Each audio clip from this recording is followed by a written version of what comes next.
Good evening, everybody. I'd like to call to order our December 5th, 2018 Rockville Center Board of Education meeting to order. I'd like to ask everybody to rise and join me in the Pledge of Allegiance. I pledge allegiance to the flag of the United States of America and to the republic for which it stands, one nation, under God, indivisible, with liberty and justice for all.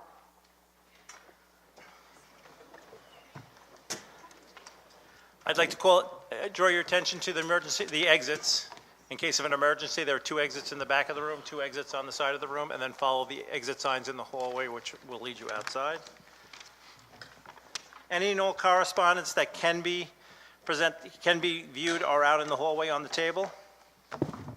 And now, I just have a little statement to read before we get going on the presentation. In a few minutes, the administration will present a proposal for changes at Southside High School for the 2019-2020 school year. We know this has been a topic of interest to many people, so in order to accommodate everybody, we have moved this meeting into the auditorium. That was all I had to say. I'm going to hand the mic over to Dr. Johnson. I'm sorry. Thank you very much.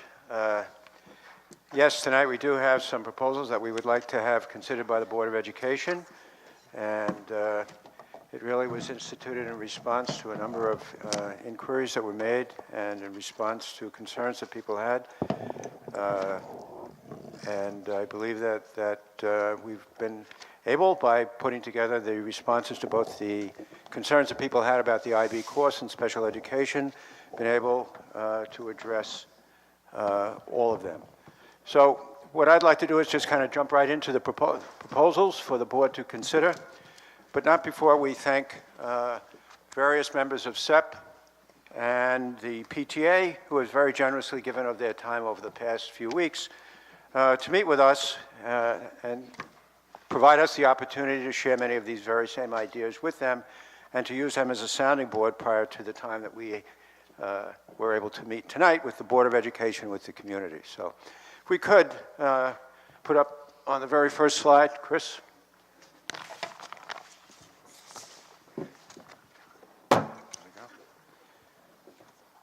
Very simply, the way in which we will do this is that I will just give you a very brief outline up front, and then what I would like to do is then turn it over to my colleagues who have been working with me on this.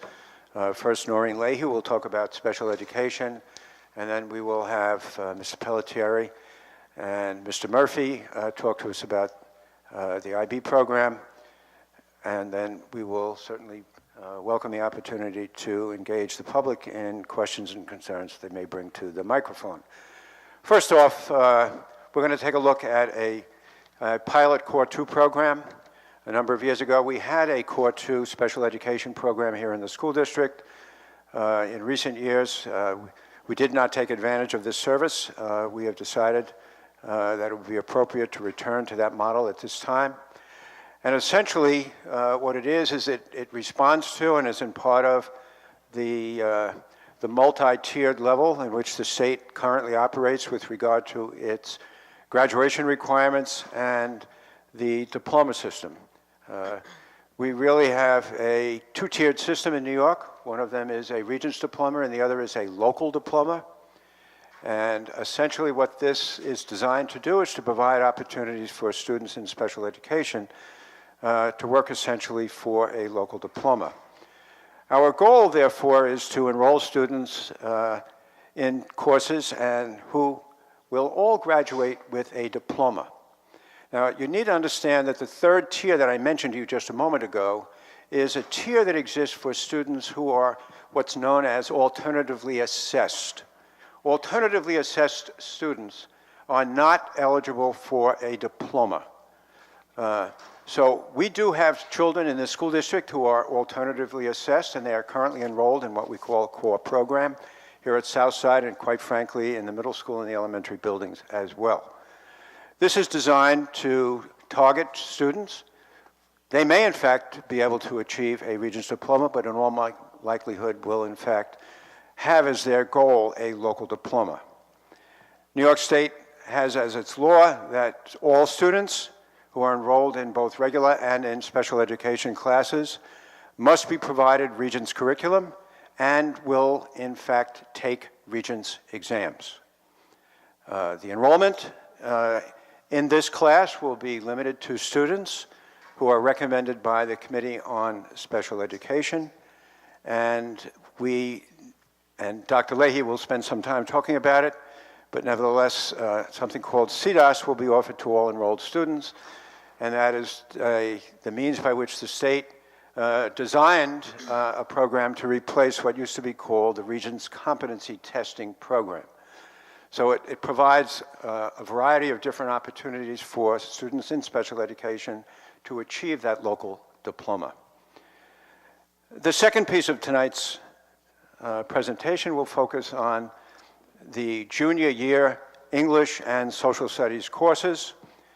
And I say that because there is lots of talk about this being exclusively an IB program. It is not. It is designed specifically to prepare students at the end of their junior year to take a Regents exam in English and in Social Studies. So we have really a very singular goal in both of those classes, which is that all of our students will pass the New York State Regents in both in order to make them eligible to graduate with a Regents diploma. It should be understood that at the end of grade 11 in both English and Social Studies, there is no IB exam. There are only Regents exams. Third, we believe that we should provide, as we have, a single integrated course of study based on the IB and Regents standards. Mr. Murphy will spend a good deal of time showing you exactly what that means and why we have opted for this. In addition, we are also recommending that we provide an enrollment option for both IB students who enroll in those courses to enroll either as an IB student or as a Regents-only student. And then finally, it should be understood, by the way, that IB is an evolving program. It is forever changing its curriculum and the manner in which it is providing instruction to students. It is, in fact, taking a look at the current English course that it offers for students enrolled in a junior level class, and is, in fact, focusing on and changing its workload for the current or the upcoming school year in 2019-2020. So without further ado, I'm going to ask that Dr. Leahy spend a few moments with you sharing some of the details that surround our proposal for special education. Dr. Leahy? Thank you, Dr. Johnson. So before I start, I'm just going to give you a little bit of history about Core 2.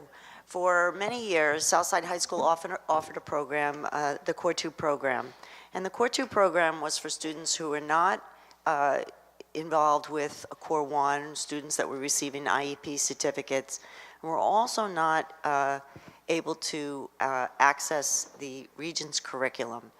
At that time, it made a great deal of sense to have a separate program for students in this kind of in-between category, because the state offered to these students the ability to take what was called Regents competency tests, which were a test that was not a Regents exam, but a test of certain standards that were offered and were offered by the state and were part of the instruction in the Core 2 program. At that time, the exiting credential for students that earn RCT exams was the local diploma, and the exiting credential for the students in Core 1 was what they called an IEP certificate, which was essentially a certificate of attendance, truthfully. Now, some things have changed within the state, which have caused us to kind of relook at the possibility of opening a pilot Core 2 program. And the basis of that is that there are now ways in which, pathways to earn a diploma that would allow a student to earn a diploma if backed up by a CDAS credential. And by CDAS, it's called a Career Development Occupational Standards credential. which prior to this time was a supplementary credential to a Regents diploma or an exiting credential that was not a diploma. At this point in time, if CDOS is either used as one of the options for a Regents exam or used in conjunction with a request to get a local diploma, that student can graduate. Therefore, the new Core 2 or pilot Core 2 program could allow students to be exposed to CDOS, a CDOS pathway. It would offer a certain subset of students the opportunity to earn a diploma in a special program. So if we reinstitute Core 2 as a pilot, we would serve up to students in grades 9 through 12. The state allows us to have a three-grade or three-year chronological age variance in one particular classroom. There will be no more than 12 students in the class, and the program will be overseen by a special education teacher as well as a teaching assistant. So it'd be up to 12 students with one special education teacher and one teaching assistant. The students will be recommended by the Committee on Special Education. So therefore, they would have to go through the process during the upcoming annual reviews. Students considered for that program, that determination will be made by the committee. The program is intended to serve students with more severe learning disabilities and gaps. The students will be taking Regents level classwork in English, social studies, math, and science by a duly certified special education teacher. What I mean by that is a special education teacher that also has a content specialty in the academic area that they would teach.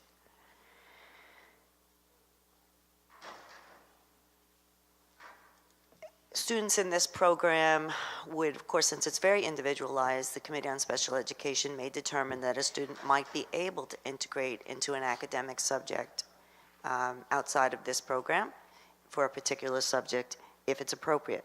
They'll also be able to take electives, go to physical education and so forth with the general education population. As I said earlier, the enrolled students will be invited to participate in CDOS. And our goal is for all students in this program to graduate with a New York State diploma.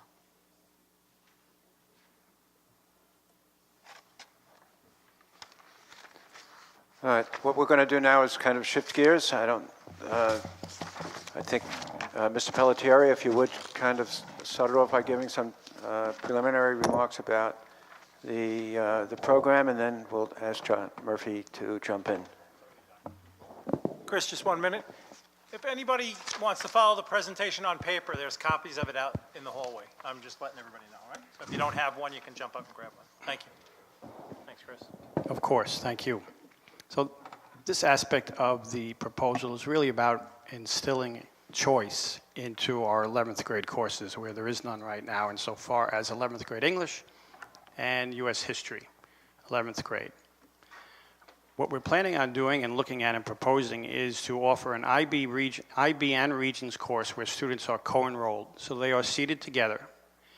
And co-enrollment is something that happens, has taken place in Southside High School and other buildings as well, where students might be taking a college level course. Some might be eligible for college credit while others are eligible for the high school credit.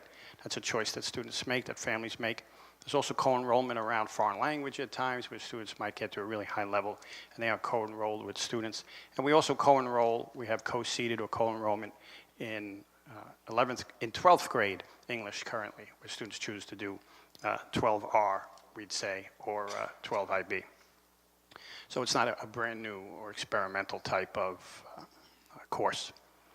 Both courses will provide students with skills and information needed for Regents exams. Again, at the end of the year, what's a priority is that students must pass the ELA Regents and the U.S. History Regents in order to graduate high school. And so that will be a priority. That will be certainly a baseline. What allows us to do this, what allows us to co-enroll the students is that the learning outcomes for the IB and the New York State standards are well aligned. They match up very well.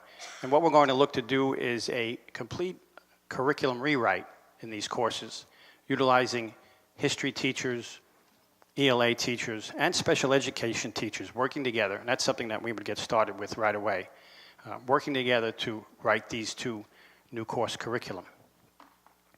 We would, of course, have to work with differentiating instruction, assignments, and assessments wherever it was appropriate. There will be money in the budget when we talk about budget in future board meetings around this professional development for teachers to make sure that we can meet this load, and that teachers will be working with professional development around IB as well. And many years, IB has training in different places of the world. They might go to San Diego or Orlando, but this year our teachers are lucky enough to go in the spring to sunny Pittsburgh. And that's where the training will be this year. That's the breaks. But certainly training and professional development is something that's very important to us and will be an important piece to success here. In particular, Mr. Murphy will go into some of the more intensive units and discussion around examples of how this will work, how standards align with outcomes from IB, and assessments and assessment questions. He's going to get really detailed into that. We will still keep supports that we have in place already. So the zero period supports, the support classes, academic enrichment that we have for special education students will continue as well. And again, what's really important is that singular goal of making sure that all of our students have the skills and prerequisites to pass that English Regents and the U.S. History Regents. So I think I'm going to jump over to Mr. Murphy at this point. Thanks. So thank you, Dr. Pelletieri. Is this on? Yes, it is. Okay, so a second but similarly related initiative that is underway doesn't relate specifically to English and history, but speaks directly to the fact that we've heard you, and we're not alone in hearing you, and that things have to change. And that's about student workload, irrespective of whether they're in English or history, IB or 11. That in 2018, we live in a very different world than we did 10 years ago and 5 years ago. And the student workload is becoming an issue here, as well as it is in other high-performing districts, as well as it is nationally and globally. And it's not just because IB has heard us as one of the lighthouse schools, but they've heard it from elsewhere. And they have to evolve to suit the needs of students so that an asset, students' motivation and ability, doesn't turn into a liability due to workload duress. So some of their changes are going to happen irrespective of what we do. And as the courses are due for revisions, they're looking at this workload in mind. English just so happens to be revised next year anyway. And what they're looking at are times in which a student is being assessed on a certain skill or content in more than one area, and to remove one of those. In other words, they're not lowering their standard, they're lowering the workload that students have to experience. When the IB Language and Literature curriculum started in 2010, 2011, that wasn't a coincidence. It was also the time that the Common Core standards were being implemented, and the two dovetailed. They wanted to broaden the view of what literature is, and they wanted to include informational, non-literary text, as well as literature. This was a part of a national as well as a global movement to expand what we mean in terms of literacy. The two coming in were not coincidental. Similarly, and a well-intentioned addition to that coursework, were the introduction of written tasks. There were 4 written tasks implemented over the course of 4 years. Students did 2 in 11th grade, 2 in 12th grade, very well intentioned, to give the students 4 to choose from, and then they choose their 2 best and send them to an examiner, which sounds ideal, but in today's day and age, where everything is high stakes, that created 4 very high stakes assessments for students to endure. Again, well intentioned, but the end result had unintended, very negative consequences. As a result, in the new iteration, those 4 written tasks are being brought down to 1, where the student is still being assessed with that skill, but they don't have the workload that's associated with the 3 other written tasks. That skill is still being taught, but again, it's curtailing the workload. Next year in IB Spanish, there is something called a written assignment that students have done, which is an external assignment where students have a take-home written assignment. Again, that can be assessed within a test, so they're eliminating the written assignment, still testing the skill, but eliminating the workload that is responsible for students. So there are external modifications that are taking place that are addressing and dealing with our issues, but that's not clearly enough. This is a multi-pronged approach to a very complex problem. We internally have been speaking about this for the past 2 years as well as the past few months. What started with a conversation amongst administration and then extended to academic facilitators, broadened to the faculty, and has culminated in a workload committee where each department sends representatives, and for the rest of the year we will meet to look at horizontal and vertical workload across disciplines. In other words, in 2018, we can't exist in silos where the social studies, the English, the math, and the foreign language department are all being self-defined and defined on their own merits. They have to talk to one another to do a better job of using the existing principles that we have, alternate day testing, to try to look at ways that we can look at dovetailing work so that it's not intensive at weeks at a time, so that we can streamline it and look at distributing the work as evenly as possible. It's an imperfect science. There's a lot of different various factors at play, but the intentions are pure. And I'm not going to trivialize what we're trying to do, but Cozy Day is Tuesday, the 18th. It's the week before the holidays, where we turn the bells off. Music signals the beginning and end of classes. The students are asked to wear relaxed, cozy, pajama-like attire that is, of course, developmentally appropriate. And we've agreed as a faculty and as a student body that there'll be no homework for 24 hours for that day, from that Monday night until the Wednesday morning. It's a token gesture. It's not an answer to our solutions, but it's a response to the students that says, we get it, we understand you, we hear you, and we're working on it. But back to our primary concern. An explanation of what our rationale is for our approach moving forward, as well as addressing the issues of students who don't feel the need or the desire to assess that IB level standard. In order to understand our rationale for our approach moving forward, you need to understand why we implemented it in the first place. These were not 2 courses that were picked randomly out of a hat. As I said before, when the IB language and literature curriculum were first implemented, it was not a coincidence that the New York State changed their Regents requirements to a Common Core English Regents, where the entire process was revised to include more, quote-unquote, informational text. The IB calls it non-literary texts, more sustained writing, and a lot more intensive reading. When we looked at the cross-references of the New York State standards to the IB standards, there was a very strong correlation. These are just samples, and for future reading, if it wasn't enough outside, they are called New York State standards, but they're no longer called Common Core standards. They're called the Next Generation standards, and they are being constantly implemented and brought in.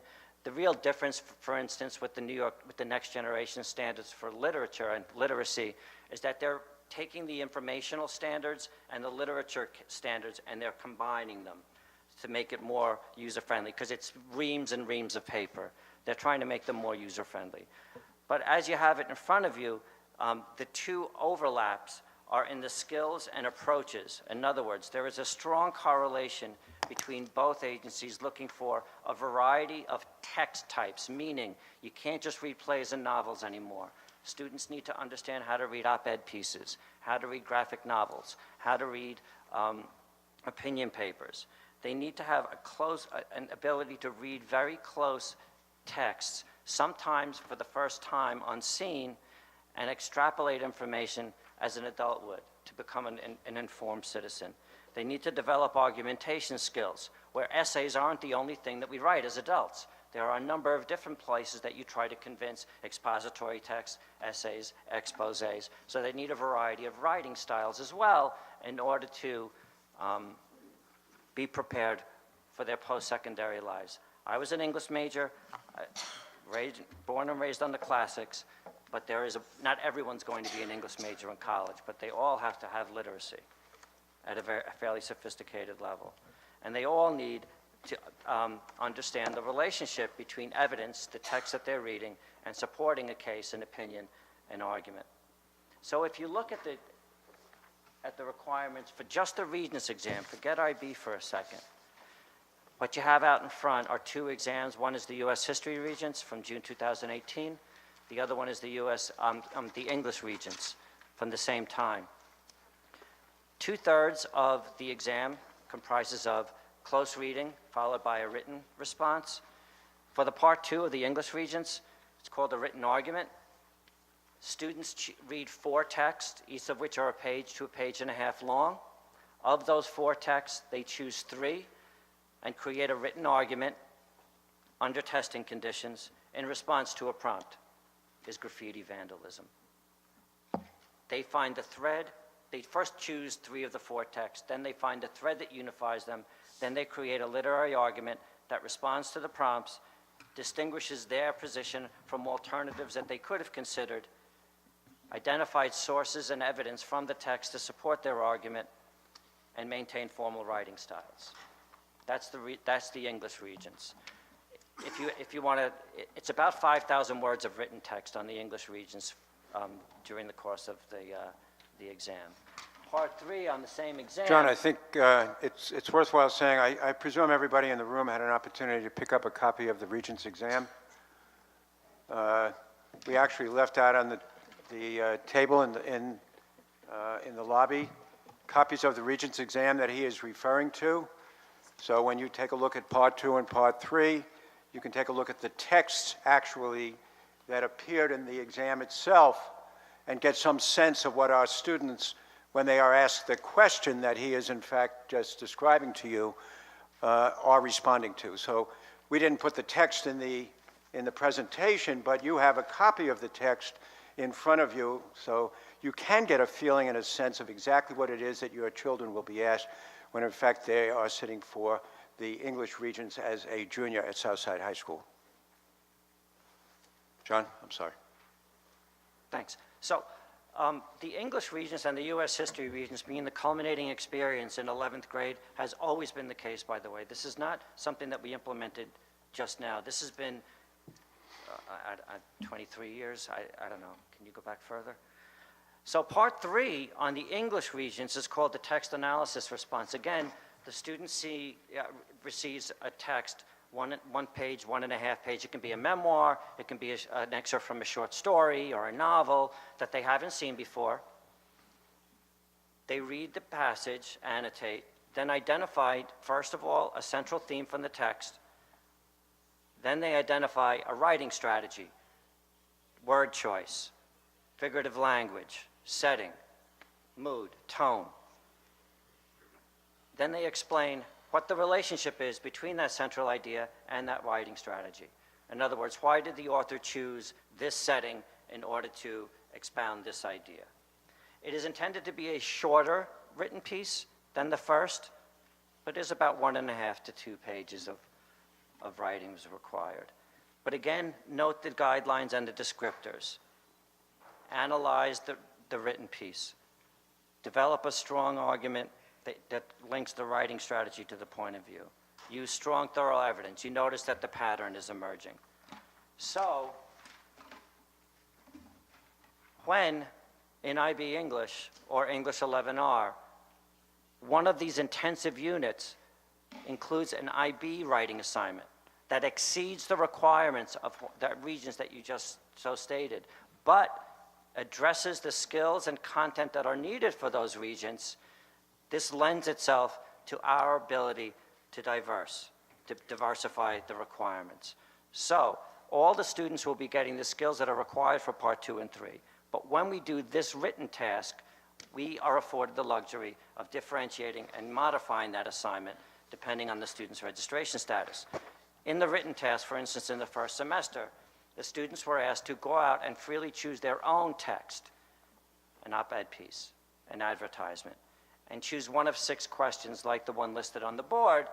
How and why is a social group represented in a particular way in the text that you chose? And then to create an argument to explain why they chose that text and how and why they're represented. Notice again the guidelines, similar and analogous to that which they are required on the Regents exam. But, next slide please. Where in IB English 11, this written task is expected to be 800 to 1,000 words, where a student chooses the source text and the prompt on their own and is using IB graded assessment criteria. The student doing a similar task in the similar class looking for that same skill can be provided a selection of source texts that have already been vetted by the teacher, where students are provided guide questions and scaffolding similar to that which they will receive on the English Regents and have a more abbreviated word count, using Regents level grading criteria rather than that found on the IB exam. So the students in a heterogeneous setting are experiencing the same skill that they are all required, but the differentiation occurs in the outcome and the guidance that the students are received in order to achieve that goal. The song remains the same in the U.S. history Regents. Again, this was not chosen extemporaneously out of the blue, but the two courses overlap in terms of, in history it's a little different, in terms of both content and the skills requirement. The chronology and scope and sequence of the U.S. history Regents is what guides the course. U.S. history, early colonialism, contemporary events. Again, the analogy and the cross-reference between the IB requirements and the U.S. history requirements is significant. The understanding and the reading of complex historical texts. It is also not a coincidence that the next-gen standards will be applied for the first time to a new U.S. history Regents that will be similar to the new global transitional exam and the Common Core English Regents. In other words, the evolutionary process continues and the U.S. history is next. Notice the similarity again in the standards, next generation, or the existing ones in New York State, and the IB history aims and objectives. Evidence-based arguments, close analysis of rich texts, chronology and key topics for the U.S. history Regents again determine the pace. However, when there are intensive units imbued in the U.S. history course that are IB intensive, they are chosen specifically with these things in mind. Are the topics and the skills required on the Regents exam also? In other words, are these topics that all students have to learn and we're almost guaranteed are going to come up on the U.S. history Regents? During those intensive units, again, this lends itself to our ability to modify instruction. For instance, when a student is given a thematic essay on the U.S. history Regents, the instructions are before you. They're given a theme, for example, territorial expansion, and asked to do two things. Pick two areas that were part of the territorial expansion in the United States and discuss the positive and negative effects of the acquisition of this territory on the United States. On the Regents, the students are given guide questions, the key terms are explained, and they're given a bank of possibilities to choose from. You may choose, but you are not excluded from the following territories and acquisitions. But they still have to develop the task in a full fashion. They have to support their theme or their response with relevant facts, examples, and details, and they have to use a logical, coherent, argumentative style. When we're teaching that skill in class, during that intensive unit, again, it lends itself to differentiation. IB History 11 students could be given alternative text or different text or supplemental text so that they develop an understanding of the topic, but also see it from diverse and alternative perspectives. An IB Paper 3 essay could be something like this. Discuss two examples of territorial expansion in the United States in the 19th century and the consequences of each, where that IB student who would be graded using IB criteria would first have to decide which two territories. Second of all, what do you mean by consequences? Third of all, what lens am I going to look through? Is this over time? Are you going to say the evolution of territorial expansion from the beginning to the end of the 19th century? Is it in an economic perspective that I'm supposed to look at the benefits and the detriments, or a cultural component, how it changed the diversity or the complexion of the United States? They don't have to do all, but they have to pick one and choose a rationale for that response. Again, depth over breadth. Whereas a student who chose an 11R would do the same topic, have the same readings or an abbreviated version of those readings, but would be given a guide question on that. In other words, they would be given much more specific, discrete instructions to walk them through an explanation of territorial expansion, similar to the one that you have before you on the U.S. history regions, where they're given guide questions, prompts, and assistance. These are just two samples. They're not intended to be definitive or extensive. This is an 8-month curriculum writing project that will begin, hopefully, in January and extend into August. This is not easy. We're not pretending it is for a second. The conversations have already started. But the examples abound. For instance, on the second part of the U.S. history regions is called the DBQ, a document-based question. Students have been doing it since the middle school. They've probably been doing it earlier. Okay, that translates onto the IB history exam. It's called paper 1. Very same skill set. Here's a set of documents. Here's a set of guide questions. Synthesize those documents into one cohesive explanation of the given topic. They're different. They are. But they're similar in terms of the skill set and the approach. They lend themselves to differentiation because all students need the skill. What they need to diversify is the requirements, the extent to which we're providing guide questions, and the scaffolding that's provided. Sorry, you did that already. Thank you.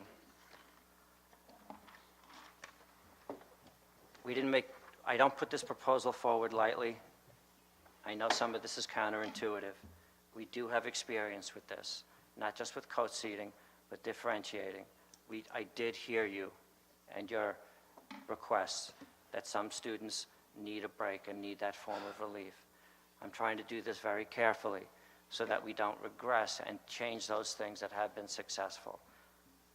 One of my goals is, number one, preparedness, to make sure that students leave here as fully prepared as humanly possible. As humanly possible. It's also important that those stressors that we have actually alleviated don't come back. In other words, it's very stressful for a 12th grade student to have to be taking the U.S. history or the English regions in 12th grade again and being told that you need this in order to graduate. The numbers of students who have to do that in this current iteration are so infrequent that more often than not, we don't have to run the repeater class anymore. I understand that that came at a cost, and I understand that this is not about espousing results or statistics.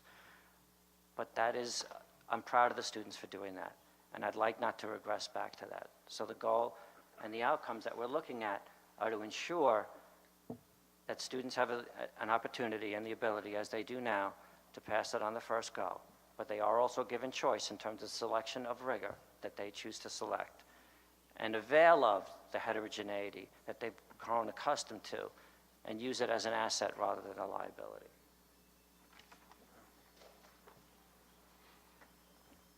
Thanks, John. So,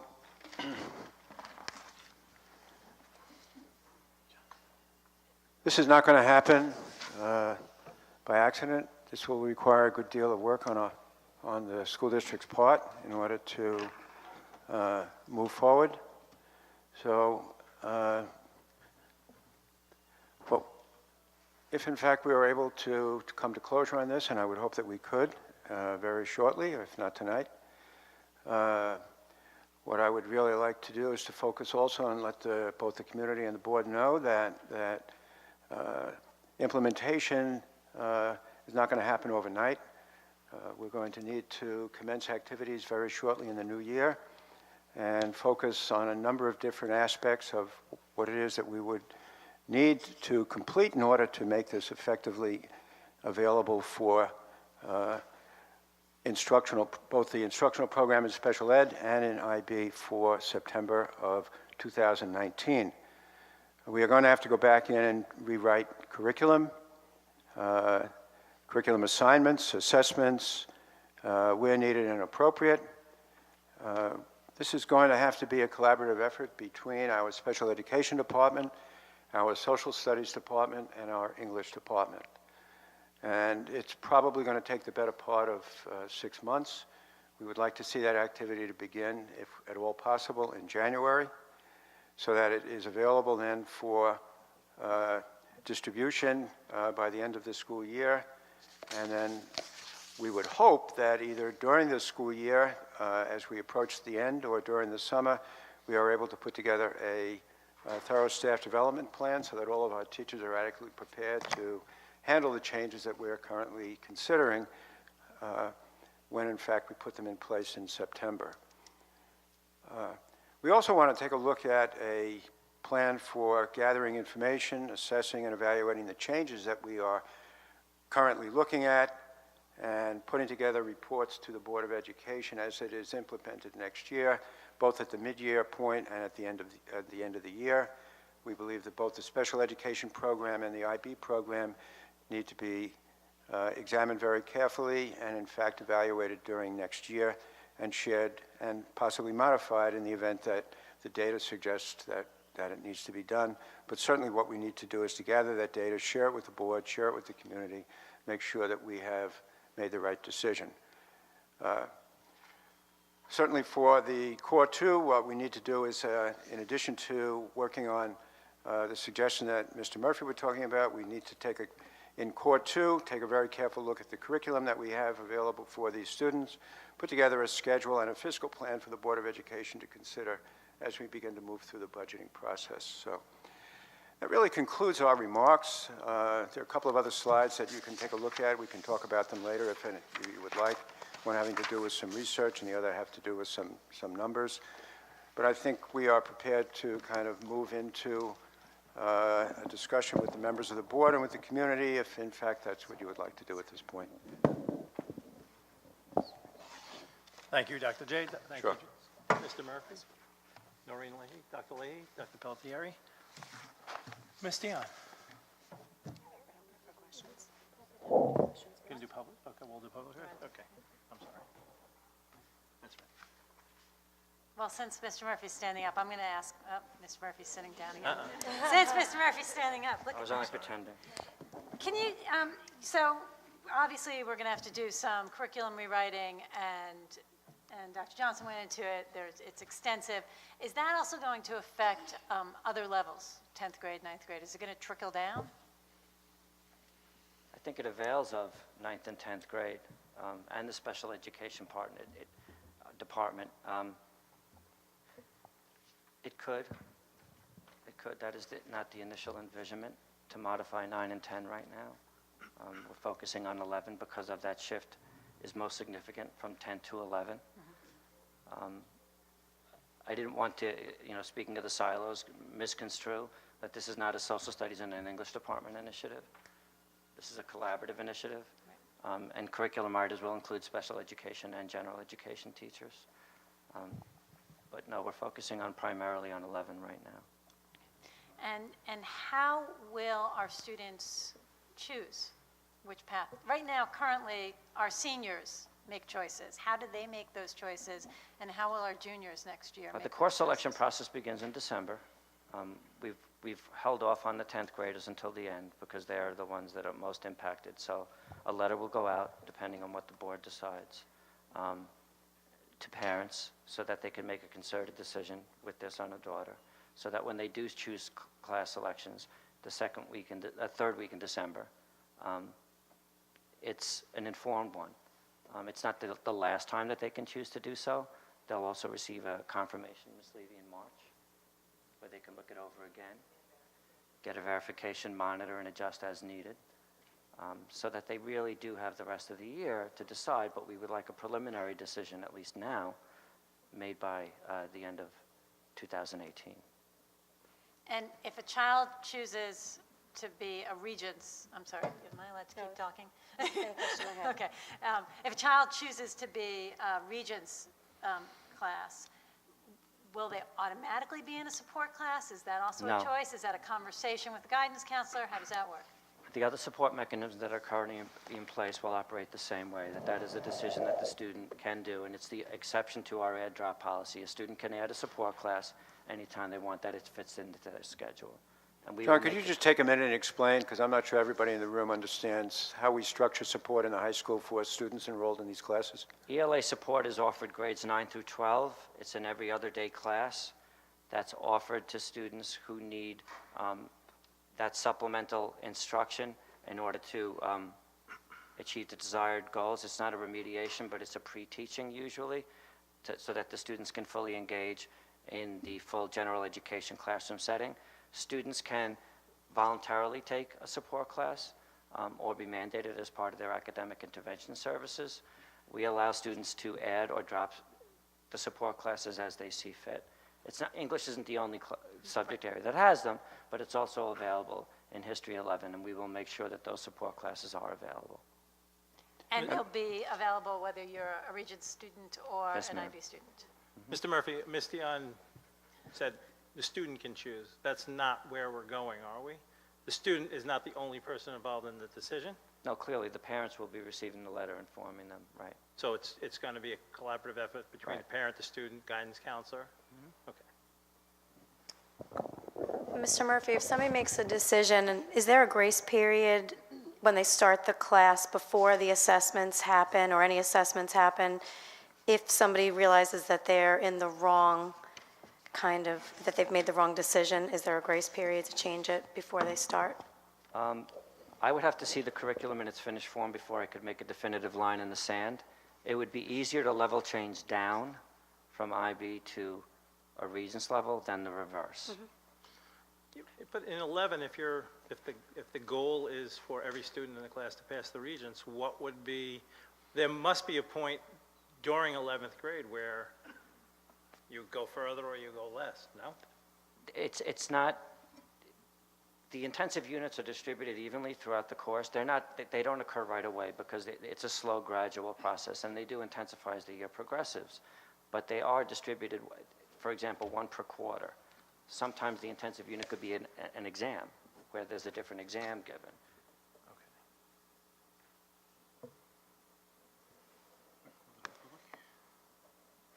All right, before I open the microphone to the public, I'd like to remind everybody, at this point in our meeting, we're only discussing the IB change, or the curriculum change to the high school.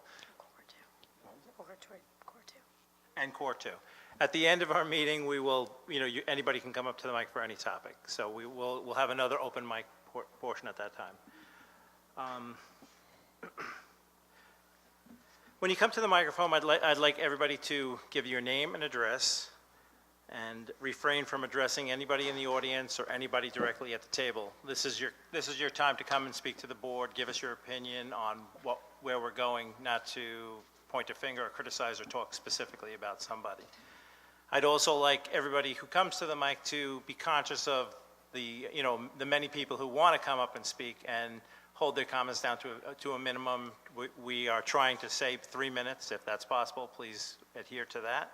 So everybody will have an opportunity to come up to the mic. Who wants to come up to the mic? If you want to come back to the mic, please wait till everybody has the opportunity to speak before you do come back up.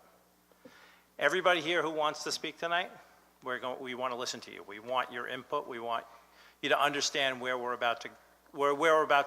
thinking about going. So we want you to feel comfortable with that. It is going to be a work in progress. This is, as it was referred to, it's a pilot. We're going to see how it goes. We're going to take it, and we're going to more than likely modify it to make it work for the students of Rockville Center. So, anybody who would like to come up to the mic? However.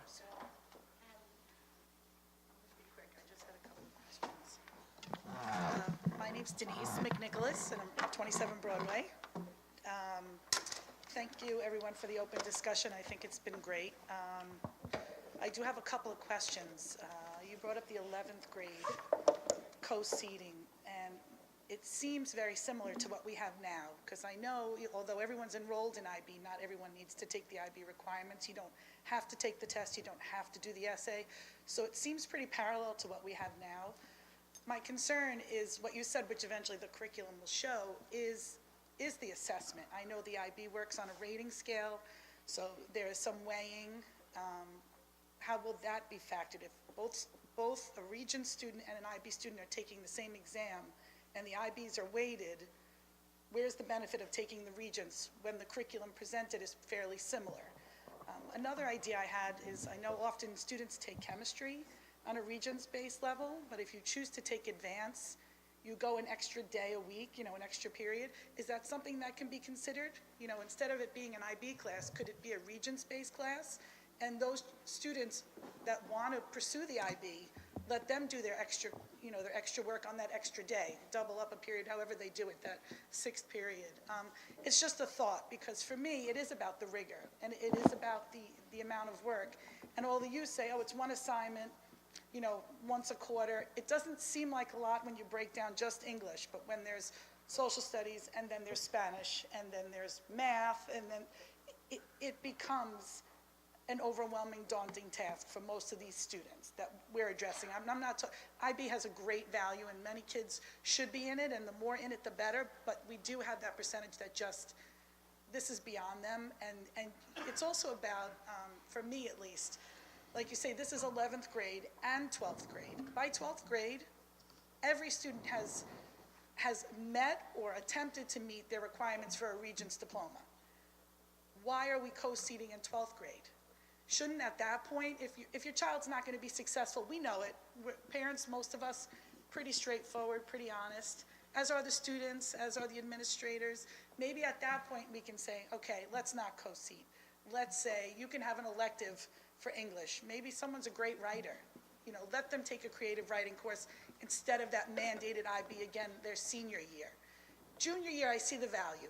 I think everybody should get to a level that they can be, but I'm not so sure I see it in 12th grade. So those are two things I really would like to say. Maybe there's another option, 11th grade for those pursuing IB. Instead of penalizing the Regents-bound kids, since everybody's got to take the Regents, let those that excel have another option.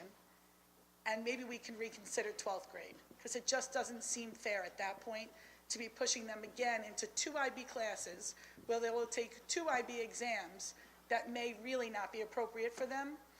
Because my son comes home every day from school. He hates it. And that's sad to me.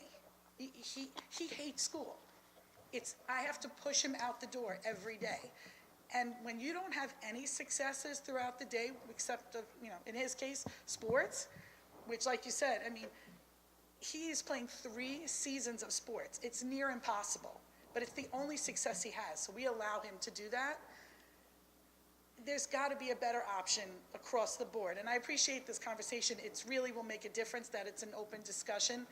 But those are 2 things I'd like to just put out there and hopefully have people think about. Let the excelled be excelled. Let them take an extra day. Let them do the extra work separate from the Regents-bound class. And let's reconsider 12th grade. It's just unnecessary at that point. If you're not successful by 12th grade, that 1 extra year isn't going to prep you any more or less for college. We've gotten, enough at that point. We're advanced. So we've been in at 8th grade, 9th grade, 10th grade, 11th grade. By 12th grade, if you're not succeeding, let's give them a break. Let's get rid of that mandated IB. It's just too much. That's about it. Thank you. Thank you.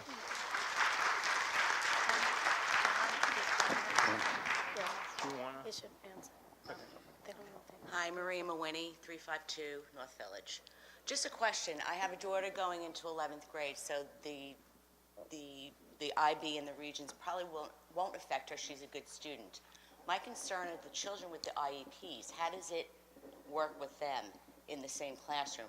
So there's one teacher, you have 3 sections of different levels of children. How does that work? John, you want to take a... We have differential staffing as well. We have a number of different special education teachers and They'll be in the TA classroom, though? who are in the class, yes. John, you want to explain it? You want me to address that, John? Okay. The special education supports that have always been there Right. will remain. So Right. if it's an integrated inclusion setting, there will be either a special ed teacher or a paraprofessional in the room with the students, as Okay. they always have been. And those students will also receive their period of academic enrichment, which is an additional period of support. So there'll be more than one teacher in the classroom for the additional supports for the students who need. Every other day, there'll be an additional teacher for special education or a paraprofessional. They swap back and forth. What do you mean every other day? Every other day, a special ed teacher pushes into the classroom with the general education teacher. Okay. And on the opposite day, a teaching assistant pushes in. So every day that child's in that classroom with an IEP, in the regions or the, they'll have somebody in there for support. Absolutely. Okay. All right, thank you. Thank you. But we also need to emphasize that in addition to the support classes, and by the way, that they are not excluded from support classes. So these students are also invited to participate in support classes. And what Dr. Leahy was just talking about, which is the academic enrichment, is another opportunity for them to receive additional support from the team of people who are assigned to those classes. We try to keep the numbers of students who are included in these classes to 3, no more than 4.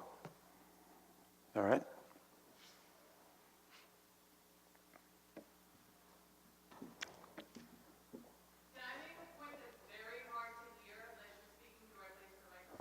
Thank you. We'll try and do better. How's this? Can you hear this? All right. John, can you try, is it something with the sound system, or can you didn't move say the anything. microphone a little closer to you? Hello? Hello? I'll scream. Okay. Okay. Mary Ann Peterson. I reside at 407 Hempstead Avenue in Rockville Center, New York. I first want to start by saying thank you to everyone for getting this far. I mean that sincerely. It's been a long journey, but I really think the IB mandate was a lapse of judgment. I think the vision was more of where we're going. So I appreciate the collaborative work and getting to a place that we probably should have been in the beginning, but everything takes time, and we learn from our mistakes. And I think we're going to have an awesome program when we're done with this, and after the few years of tweaking it. So thank you for the time and effort you've put in. I really just want to talk about the 12th grade co-seated class. There's no regents in the 12th grade. The students have completed their regents in the 11th grade, so there's no 12R, there's just IB. This co-seated class is basically a diluted IB class for our students. There's no need for it. They've taken their region exam. They've taken advanced classes since 8th grade. They have sat through a co-seated class with IB students in the 11th grade. They are more than prepared for college. I know that more is always desired if you can do it, but it's not necessary. And I know that our administration has great passions for ELA and for this IB program, but sometimes it's your passions and it's not our students' passion. Special ed students often don't speak. 2 years of age, they don't have language. They struggle, and Dr. Leahy can attest to this, speech services, reading services, comprehension. Most of their curriculum it deals with this. Most of their services deal with this. This isn't a subject a lot of them, the majority of them, are going to pursue with vigor when they leave high school. And they're likely only to take the required ELA college required class, and then they'll move on to their electives and the things that excite and interest them. So it's not something that we absolutely have to sit through another IB class for. I want to remind also that, we're an IB school, and we have you did receive a letter, the Board of Ed, from, that in which there was a quote by Jay Matthews. He's a national supporter of IB. He's a writer for the Washington Post. He's a close friend and former principal Carol Burris, who was the creator of this IB mandate. And he wrote, quote, "No student should be forced to take IB." In the 12th grade, that's basically what's happening to our IEP and our special ed students. There are no regents. You can label it, you can call it a 12 little r, we can play with it as all we want, but it's not a regents class. The regents are over. It's a diluted IB class. And it's also unfortunate to the general ed students or the IB students, because they're taking a large IB exam that year. Let them prepare for that IB exam.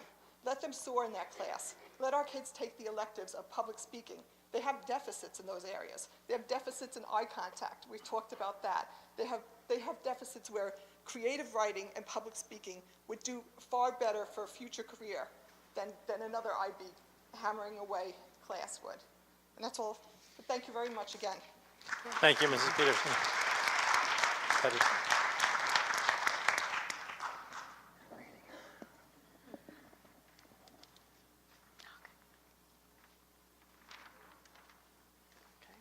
Hi, Donna Downing, 15 Pickwick Terrace, and Sue Quilty, 1 Surrey Lane. We are the current co-presidents of the high school PTA, and as Dr. Johnson mentioned in his introduction, we were able to get something of a preview of what was presented tonight, though not to this level of detail, in advance, and what we were able to do is meet with our own Southside High School PTA leadership team and give an explanation. And what follows is a statement that we'd like to read. It's meant to be one statement. We're going to split it in half, but it's the statement from our executive board. The Southside High School PTA Executive Board recognizes the experience and expertise of the district administrators who are recommending improvements to the current instructional program. We met to discuss these proposed changes, and we want to inform the Board of Ed and the public of the consensus view reached by our executive board, which includes our co-presidents, officers, and our committee chairs. We would like to state for the record that we know the administration to be professionals, and we trust they will do what is in the best interest of all students in this district. Regarding Core 2 for students with disabilities, the members of the executive board are strongly in favor of returning to this model of instruction. On the changes to the International Baccalaureate program recommended by the Global IB Organization's workload assessment, we are also strongly in favor of these reductions, and it's reassuring to hear that the IB organization is receptive to input from its students. On the proposed co-enrolled English and History 11 Regents and 11 IB, the Executive Board acknowledges that this proposal is a positive step towards offering students a choice of Regents or IB level classes. We understand how this arrangement supports the district's mission of educating all students and realizing each one's individual potential. That said, we're concerned with the additional burden on the teachers of these classes given the necessary curriculum development and differentiated instruction. We expect that the Board of Education will approve professional development to support them. We also request that the administration consider electives that would satisfy the requirement for an English class in senior year. We understand that many details will have to be worked out over the coming months. Clearly, this is a process, and we ask to be included in 1, the details of curriculum development, and 2, understanding what measures will be used to determine if the co-seated model is a success. The high school PTA represents all students and parents, general education students, and those who receive special education services. The changes being discussed tonight impact all of our children. We need to be included as this evolves to help make this plan successful for everyone. Thank you very much. Thank you.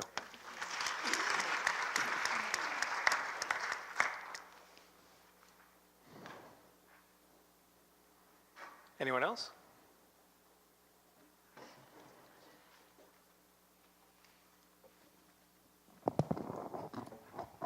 Oops. Hello? Hello? Hi, Denise Woodbury, 54 Royal Court. Thanks, everybody, for the opportunity to hold the forum tonight. It's been a long time, and we've all been working for quite a while to get here, and it is not lost on any of us that we congregate tonight as the nation mourns the passing of President George Bush. We recall and celebrate the life-changing legacy he left for millions of people with disabilities, signing the landmark civil rights law, the Americans with Disability Act. Over the past 18 months, SEP has asked the administration to review the current programs for special ed, including addressing issues such as placement in IB that require support classes for our special ed students, leaving no time for electives. You shared there are 5 IB support classes. It seems like an awful lot of these sections for children beyond special ed. I think moving to allowing for regents is a great step, but if we think about that, and to a point raised earlier, we have to think about how that goes down to the other grades. mandating Regents exams, 2 of them that require support classes in 8th grade. That's high school level coursework, when students only need 5 Regents to graduate. That brings me to Core 2. We learned that you have decided to reinstate Core 2, and we asked that the board examine the selection criteria for entrance into Core 2. How does one qualify? We'd like to understand this. Should this be considered beginning in 8th grade, given that 2 Regents are mandated in 8th grade, and you only need 5 to graduate through the course of high school? Would it make any sense to split up those Regents? Perhaps 1 in 7th grade, 1 in 8th grade, or 1 in 8th grade, 1 in 9th grade. Why not break them up over the course of the 5 years? Is the instructor in Core 2 dual certified? I think we learned that. Yes, great. Would this include the science lab? Would academic enrichment still be required?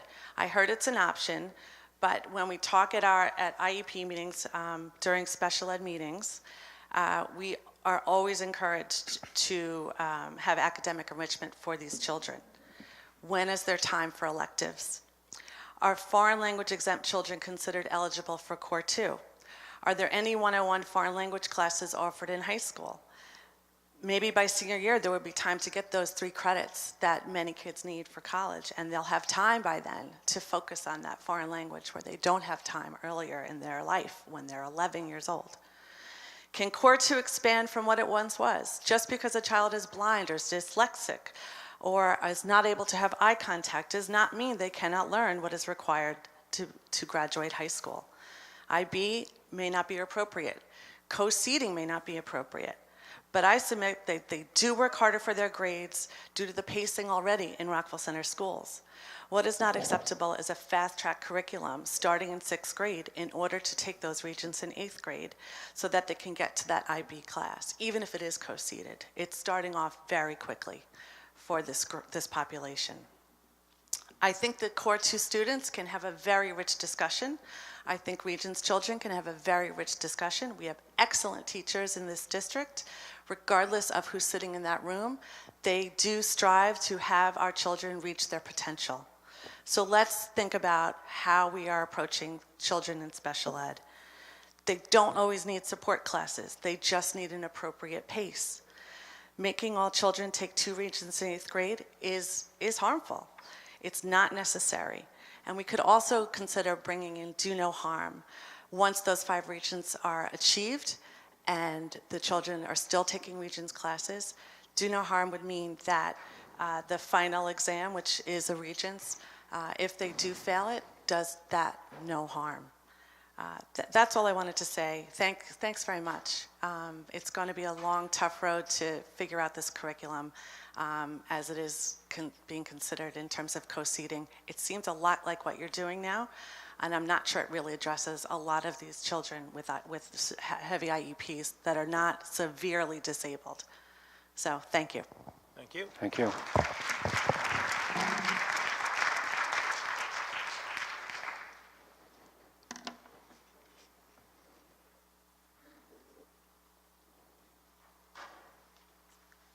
Hello, my name is Susan Bella, and I live at 139 Voorhees Avenue. I just have a quick question for Mr. Pelletieri.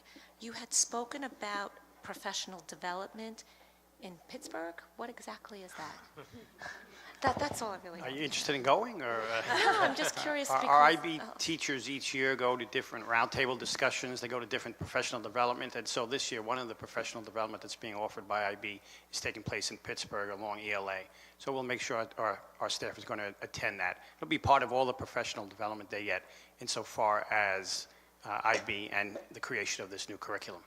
So when they go to this professional development, it's going to relate to the changes you're saying? No. It'll relate to the course itself, language and literature. So we'll get that professional development, bring that back, and that will help inform the decisions we make around the new course. All right, thank you. Of course.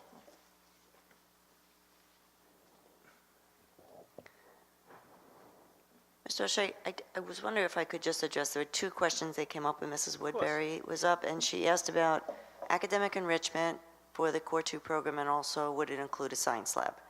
So I think we can clear that up now. The proposal does include a period of academic enrichment. So along with the 4 periods of core subject areas, 4 main subject areas, there'll be 1 period with a special education teacher, the responsibility teacher that's overseeing the program, will be able to be with their students along with their teaching assistant for 1 period, very similar to what we do in the secondary inclusion model. And the science course that will be offered will include a lab, because Regents requires that students do lab work. And right now, the proposal has a suggestion that we start living environment in this program, rather than having students repeat earth science if they haven't gotten through it in 8th grade. We can we can concentrate all of the science instruction in that living environment course. And the students will be taking a lab as well.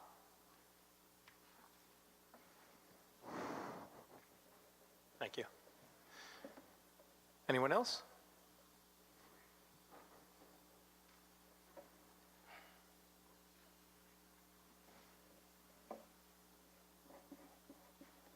Hi, I'm Donna Brower, 112 Riverside Drive. As I appreciate all the changes that are currently being made to the special ed program, there is one big part of this that I don't think that is addressed appropriately, is that there are many children out there that are not academically inclined, and that maybe trade is a much better option for them. And BOCES is a huge program in this county, and I would like to know how that is presented to the families of these kids that are not academically inclined to be able to achieve the status that you would like. We have a significant enrollment every year in BOCES. John, do you know what it is for this year? Pardon me? We have 28 students enrolled in BOCES this year. How do they find out? How would a student or a parent find out about BOCES? How do they find out about it? Right. They generally work with their guidance counselors. Lori, I don't know if you want to talk about it, but certainly we provide them with an opportunity to learn about it, along with all of the other coursework that we provide.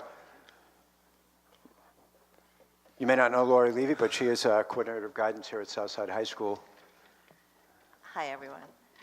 The counselors go over the course requests with their students. Actually, at the end of next week, they're going to begin that process. They talk about the courses with all of the students within the classroom, and then they also meet with a lot of their 10th grade students individually to go over what their options are.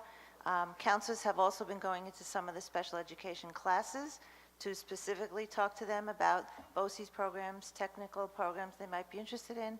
And so we really make it very public to them, but there is a point at which they have to make a decision because of budgetary reasons. So by March 1st of the sophomore year, they have to decide what they would like to do for junior year in the terms of BOCES. So Yeah, from my by the way, understanding- just so you know, most of the BOCES programs are 2 years. They run a terrific series of programs. I was a nurse before I graduated high school, so I totally understand, and we're Okay. talking many, many years ago. I'm well aware of the advancements that BOCES does. But my understanding is that the curriculum as it is right now does not allow these kids to actually go to BOCES and get them through that program because of the required courses here.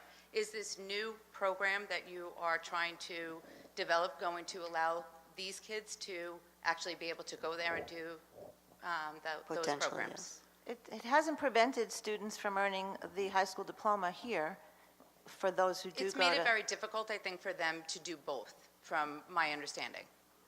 Because there are credits that are offered through the Barry Tech programs themselves, which can then be transferred into the high school, so that I have not had issues with students not being able to earn the credits they need to earn in order to earn their Regents diploma. I haven't seen that. So, you know, and like John and Dr. Johnson said, we have 28 students who are currently enrolled for this year, and now we'll go through the process again for next year. Okay. Thank you. Right. Thank you.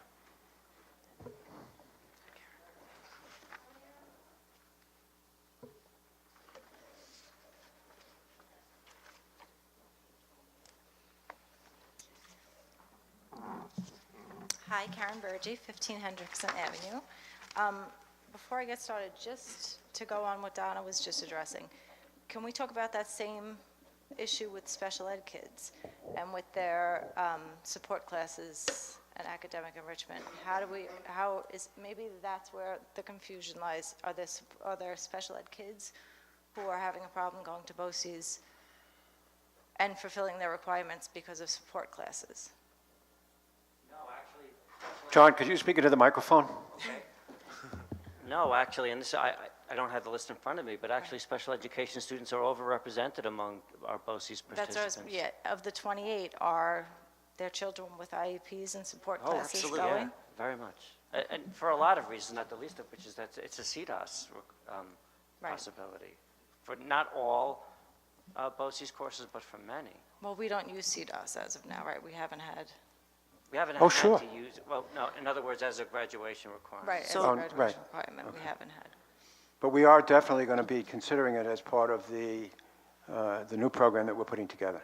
Right. Yeah, we're going to look very carefully at exactly ways in which we can, in fact, incorporate many of the options that are available through CDOS and use them to effectively help these kids achieve a local diploma. Okay, so I haven't been there yet, I haven't had the BOCES experience, but you're still able to take your 4 core classes, your support classes, and go to BOCES? I thought it was like a half-day.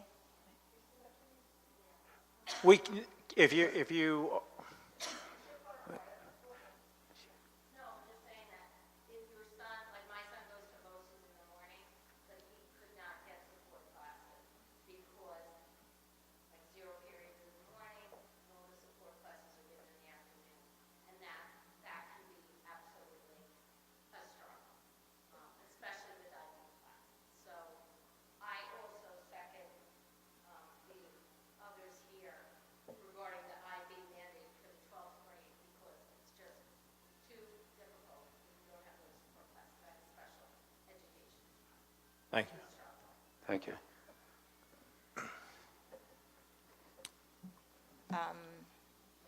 Okay, so I just wanted to, of course, thank the Board of Ed. You've been wonderful. You've been hearing us for a year and a half, and you've responded, and we truly, SEP really truly appreciates that. I would also like to thank the Board of Ed for working so hard to come up with some solutions for some of the issues that we had brought to your attention.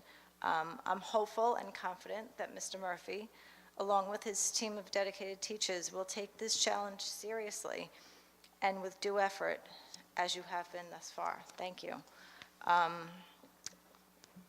I do have serious concerns about the 12th grade IB class, and I'm not sure why we're keeping that as a mandate. I do feel like they finished their 11th grade year, they finished their Regents requirements, and they need 1 more ELA credit to graduate.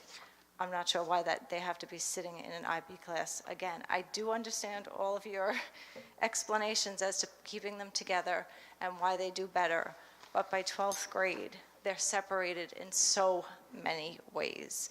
They're separated in math, they're separated in science, they're separated across the board in 12th grade. There's no reason this ELA class has to stay together. It just doesn't make sense to me. That being said, I'm also most supportive and thankful for your reinstating the Core 2 program.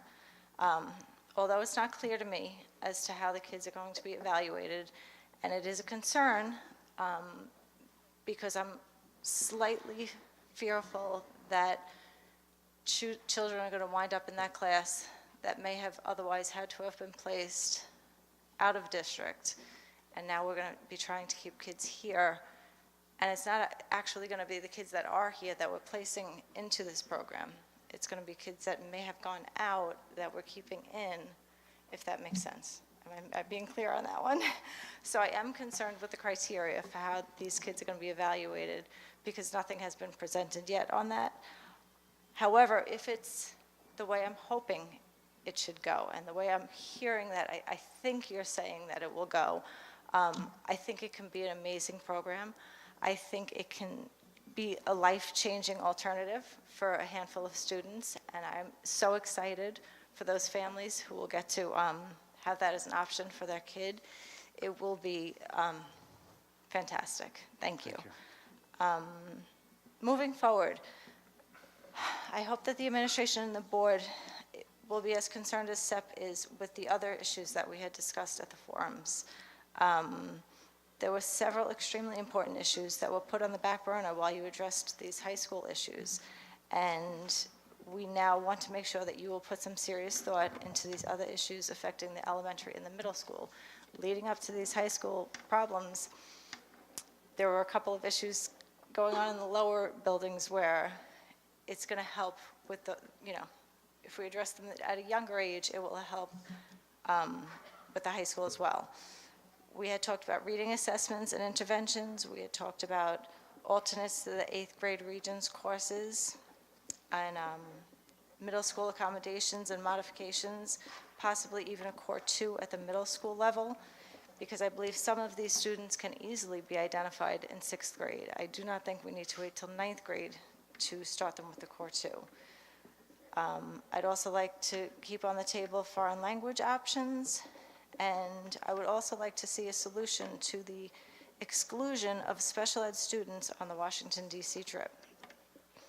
You can clap for that. So I do look forward to working with you further on improving our special ed program, and I thank you again for your understanding and your time and your support. Thank you, Mrs. Virgin. Lori, can you address Core 2, how we did it on the slide, I thought? No, we did not include the specific criteria for Core 2 because it's not something I could possibly put on a slide. This is something that is, this Committee on Special Education considers a number of factors. Just in general, they'll look at cognitive functioning, whether the child has a one-to-one teaching assistant, whether or not they have a specialized reading instruction, their specific disability, how it manifests, their progress in the educational setting to date. There's a lot of factors that go into the decision by committee for every one of our programs to put a student in a resource room or consultant model or inclusion or be placed out of district. And the CSE chair and the members of the committee, and the members of the committee include the parent, include the gen ed teacher, the special ed teacher, all related service providers, the psychologists, students that really know the student come to make that decision. So it's very, very difficult to lay out a criteria, and I'd really be loath to do so. But in general, it's not the Board of Ed, the school district doesn't make that decision. It comes from committee. So it's not cut and dry for any one individual student. So it's not, we have nothing to add to that conversation. So, basically the bottom line of special ed is that students are to be provided with a free and appropriate public education in the least restrictive environment. So that's the mandate of the CSE, is to make those decisions. And that also may or may not factor I don't know, but it's bringing back a student, because if that's deemed the most appropriate education for that student, that's why that student would come back to us. Right, at this point in time, when students are placed out of district, it's because we couldn't meet their needs in this educational setting.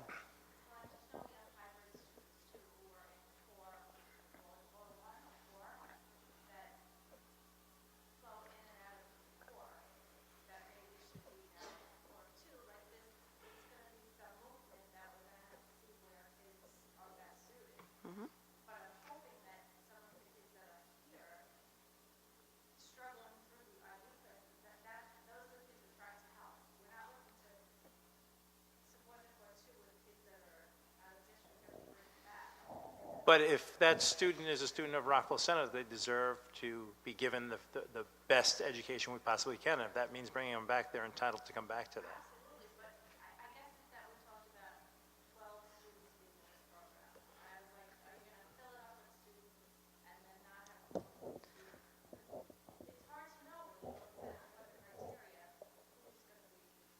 So, Mrs. Bird,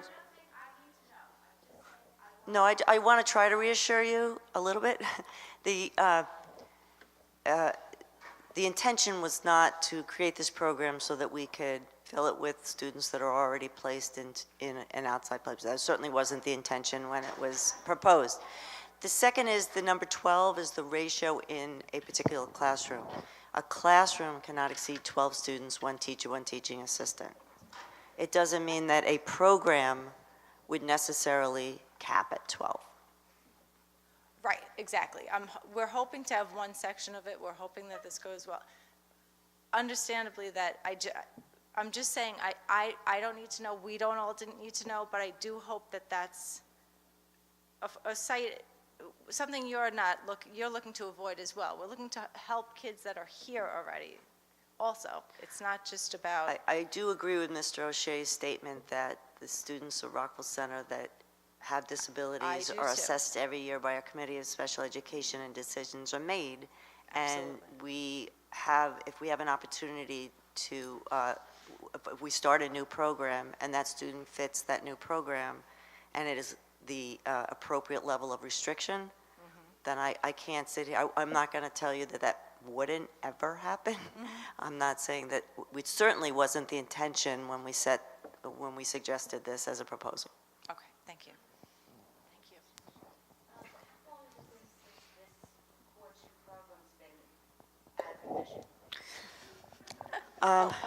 So How long has it been out of commission for? okay, so the Core 2 program went out of commission when the RCT went away. It sort of met its natural end, because there was no reason for instruction that was different from the regions. So In fact, we years? were required to have students access the region's curriculum. So it's, I want to say it's, no, it's not 2010, it's at Over least a 5 decade? years. I don't know, I'm really going to have to go back and look, but I think it's Okay. at least 5 years. Oh, it's been about 6 years. What the state did when they discontinued the, what the state did when they discontinued the reliance on the RCTs was they introduced the whole concept of CDOS. And that has, for the most part, replaced it and given us many options and given parents and students a whole variety of different options in achieving a local diploma. Okay. So- Because I do have a son out of district. Obviously, you know, he's up in Nyack. So with this Core 2 program, because he's doing unbelievable, with this Core 2 program, there's a chance that you might have him back in district. Is that what I'm understanding? I really don't want to talk about individual we students. really- No, I'm I'm really just sorry, asking Ms. if Mullen. that could be, could that be something that could happen? Yes, it's something that could- It is? I Okay. think what we need to talk about is the process, and quite frankly, I think you understand it as well as the other. No, I Is do, that- but Marie, We really What can't I'm discuss it hearing is at it this might- point, but understand that there is a process by which that's going to take place, and we really need to rely upon the Committee on Special Education to review every single case individually Right. and separately, and make that decision on the basis of what is in the best interest of Right, each of individual course. student. Okay, all right, thank you. Okay, thank you.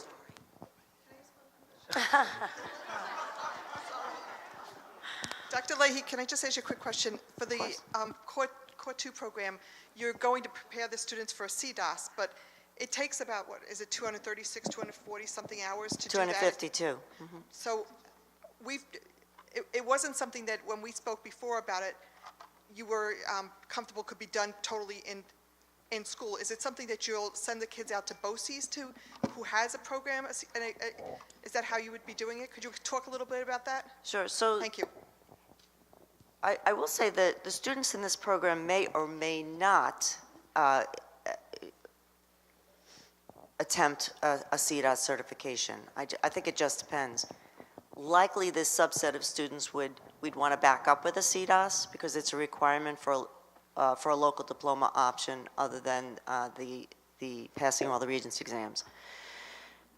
Up to this point, many of the students who have received their CDOS credential have done it through Barry Tech. That's a way that we have done it, to send the students to Barry Tech.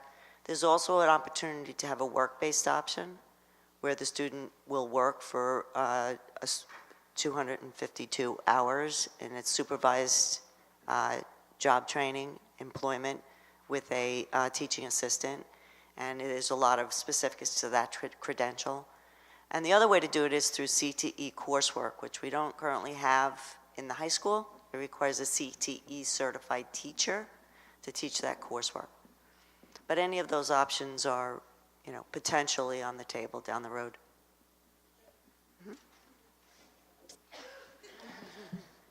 Greg Spalding, 1155 Maple Avenue.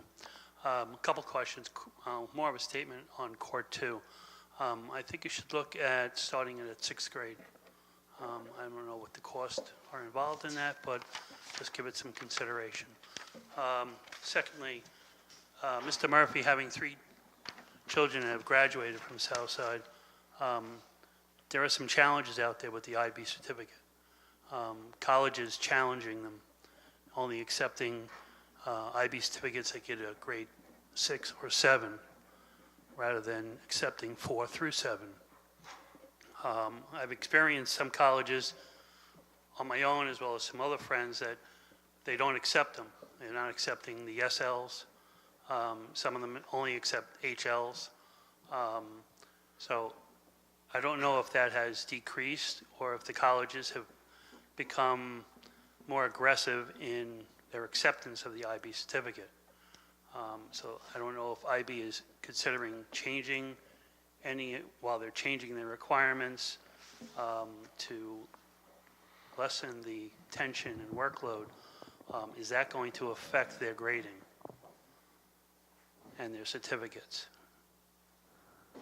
They're completely, lowering the workload, not the grading, has no effect or variance on the separate issue, which is a complicated one in terms of the wide disparity in terms of what the credit policies are, both locally and nationally, not just standard level and higher level.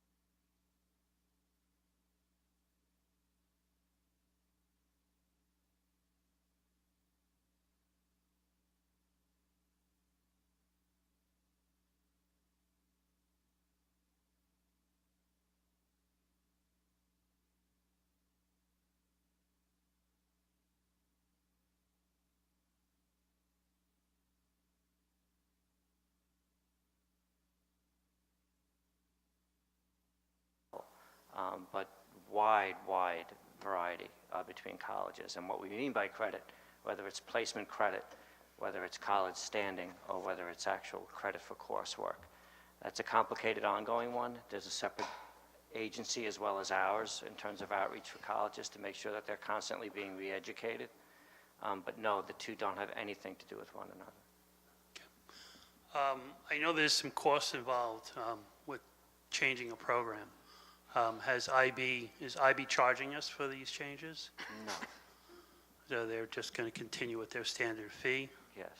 And I know there's probably going to be some expenses on our end as far as retraining or the teachers and obviously the different programs. And I'd ask you to consider, if you're going to ask children to take the IB test, maybe you should budget to pay for it.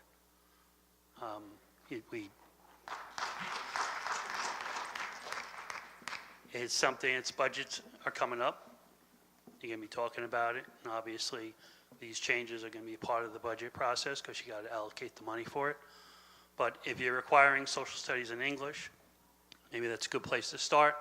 Maybe some of the challenges of parents that don't want their children to take the test, it might be, why am I paying for a test that if the child is being taught the same curriculum and as they sit through the class, they're learning the same material. Why am I paying for a test that colleges are not going to accept? And I think maybe the school district should pay for the IB test. That's just my personal opinion. Okay, but the students don't have to take the test, and there's no IB exam in 11th grade, just so that we're all understanding. And there is no IB exam in 11th grade, and in 12th grade they do have an option whether they do or not. This year 30 students will not take the IB English exam and 47 won't take the IB history exam. Okay. But Pre-calc math studies, is in 11th grade, I believe, and it's an IB Correct. program. Similarly, the students don't have to take it. They don't have to take the IB test. No, sir. How, and with this new program that you're suggesting, if a child's sitting through Regents, I know what will happen if my child does not take the Regents, not the Regents, does not take the IB test in IB pre-calc math studies, I think that's the proper course, right? Right. Are they, on her transcript, if she doesn't take it, are they removing the IB portion on that, on the Yes, transcript? it'll Or will be- it still it'll say be she labeled- took the IB pre-calc math studies? Right, it will be labeled pre-calculus. It'll still say pre-calc? Just the IB comes off the transcript? Correct. Even though they took the same tests, the same, They didn't take the IB exam. they didn't take the correct. final exam, but even though they sat through and passed most of the exams. That's coming from the College Board and IB. They asked that if you don't sit the respective AP or IB, to not use their designation on a transcript. I think parents need to know that if their child is not sitting for the IB exam, that their transcript is only going to reflect English or math or pre-calc. That is sent out on correspondence when we do, Okay. but I'll make sure that that's reinforced. All right, thank you. Thank you, Mrs. Pauling.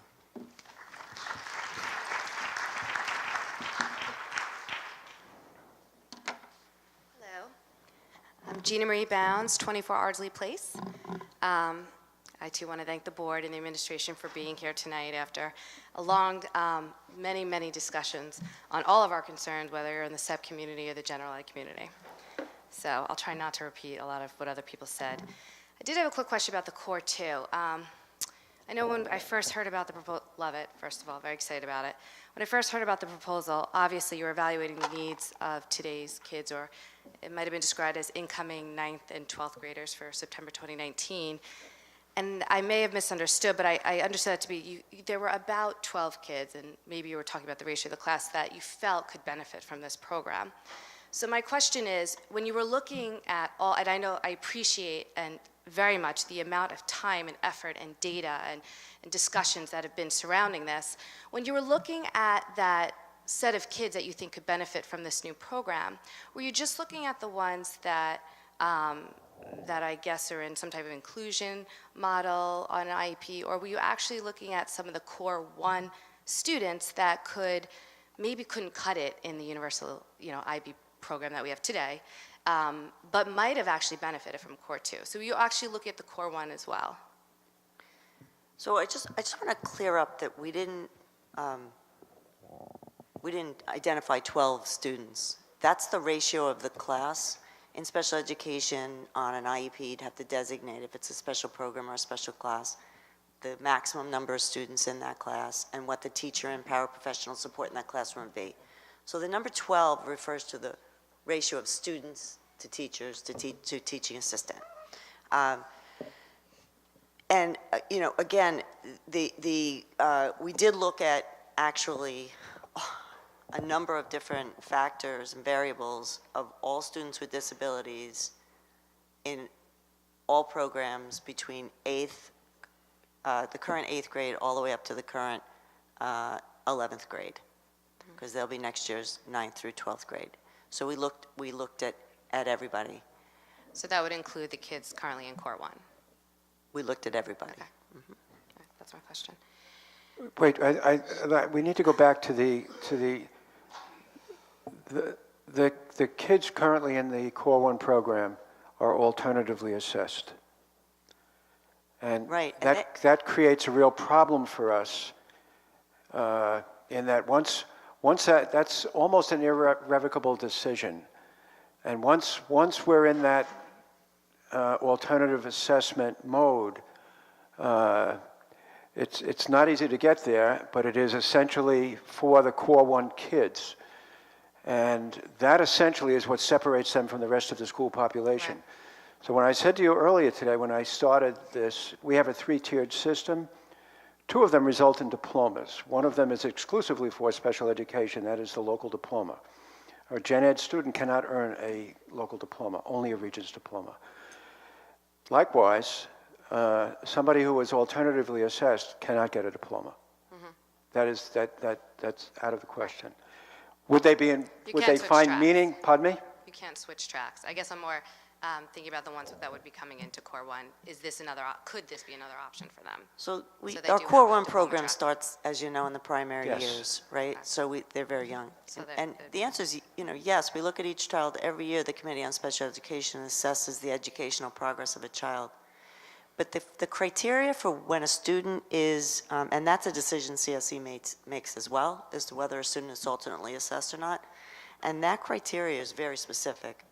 And it's for a level of disability that's very severe and has not only to do with the disability itself and the cognitive function, but also the student's ability to independently live and independently function in adulthood. So the criteria is really, really specific, and likely there would not be a whole lot of crossover from that subset of students.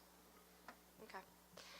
So regarding the changes to the IB program, I guess the co-enrolled model now, I just, and I had voiced my concerns about this when I first heard about the proposal, and I'm still having trouble wrapping my head around it.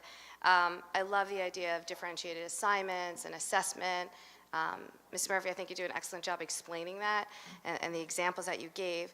I guess for me, what I still have a hard time understanding, and just for the sake of my example, is imagine you have three completely separate learners. So you have your advanced kids, some may be gifted, everything comes easy, they're really excited about this IB program. You have your average, hard-working students that are going to study their butts off to get that 88. And then you have your struggling learners, many of which are special ed kids. I guess aside from the assignments and assessments, which make sense, I'm trying to understand how the flow of that classroom works. And to use history as an example, I was concerned about pace, and it was explained to me that the pace is really set by the regions, which, for history might be chronological order. Okay, that makes sense. And where the IB component comes in is where that goes into depth. And what that would look like in the classroom is having these richer discussions. And so when I'm imagining these three types of learners that are sitting next to each other in the classroom, I'm thinking, those kids who maybe have been diagnosed with processing disorders or who have an IEP, or they're the struggling learners, the special ed students, are they really understanding these rich discussions, or are they kind of missing a lot? I'm thinking about the average learner who's worked really hard. Maybe they're asking questions throughout the classroom because they really just want to get some clarifying questions to understand the facts. Are they slowing the pace of those rich discussions? And then I think about the more advanced learners, and are they getting frustrated that they're trying to get involved in this rich discussion that's now being slowed down because of additional follow-up questions from people who are understanding that? So that's just kind of, where my concern is. And I think, obviously, I trust the administration that after all the hours spent in this, that you feel that this is the best model, and through all the experience that you come to the table with. I just wonder if there's ways to offer additional support. I know we talk about, what is it called exactly? The ELA support classroom. It's about not remedial, it's about pre-teaching. What if we offer support that's just, more academic enrichment for those IB students? Maybe every other day or once a cycle or whatever it is. I'm not the educator in the room, but we just offer them the ability to have those richer, more advanced discussions. And then we offer those support classes more specific to our struggling learners, where maybe it is a little bit remedial, and maybe it is specific to English and not just the general special ed. So just things that, I'd like you to consider as we go into this new journey. Considering, I know, special ed teacher every day, I'm going to continue to ask for that. If you can't conceptualize that, maybe at least aim to have dual certified teachers in the content classes. And then talk about specific support classes for special ed, not just general, and some specific academic enrichment targets for some of the more advanced learners. And maybe it's just breakout session in the classroom. You just, you break out 4 kids and have a different discussion. And then just finally, I too want to make the plea for the 12th grade, separating these kids. I think at this point, they've met the regents. That curriculum is no longer required. I'd love to see them get excited. I hate to hear that kids hate going to school. I'd like them to consider their secondary education with like a real love for learning, and maybe being able to take those English electives that really get them excited about learning again and excited for secondary education, higher level education. Deb. Thank you.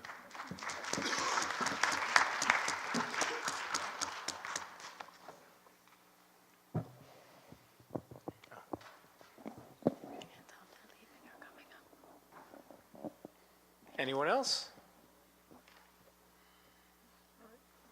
Thank you. Right? Mr. O'Shea. Hi, my name is Erica Messier. I live at 493 Rose Lane. My question kind of piggybacks off of what the lady up here was just asking was, for the 11th grade history program, are the topics in the IB curriculum identical to the topics in the U.S. history regions? The topics in the IB curriculum are chosen by the teachers. In other words, they're given choice. They're given a menu to choose from, and they choose the topics that they choose to do intensively. They don't want the teacher to do a survey course. They want intensive units. But then by including the IB students in the New York State Regents class, they kind of go against that because the Regents requires that you do follow a specific... So here's the long-winded response to that. There are 5 intensive units that are done in IB History 11. Those are in-depth analyses of specific topics. In order for a student to understand that, the causes of the Civil War, for instance, they need to know what happened before and after it. So they need that information to contextualize it, but they don't want to go in-depth with everything. They have to be very selective with where they go in-depth for intensive units. The teacher hand selects those units for 2 reasons. Number one, they know it's a sure thing on the U.S. history regions that it's going to receive a lot of press. Number 2, the probability of it coming up in the exam at the end of senior year is fairly strong. So they're choosing those specifically. If you're going to go intensive, you have to understand the U.S. history sequence chronologically. I teach history, so I understand the chronological order of it and the New York State framework for it. And there's a lot in that U.S. history framework, which was just my question. If they're choosing their topics, how are they sure that they're then covering anything that a Regents student would need to know? Because you can't predict, I mean, you can to maybe an extent predict what types of questions will appear, but you can't predict everything. No, you can't.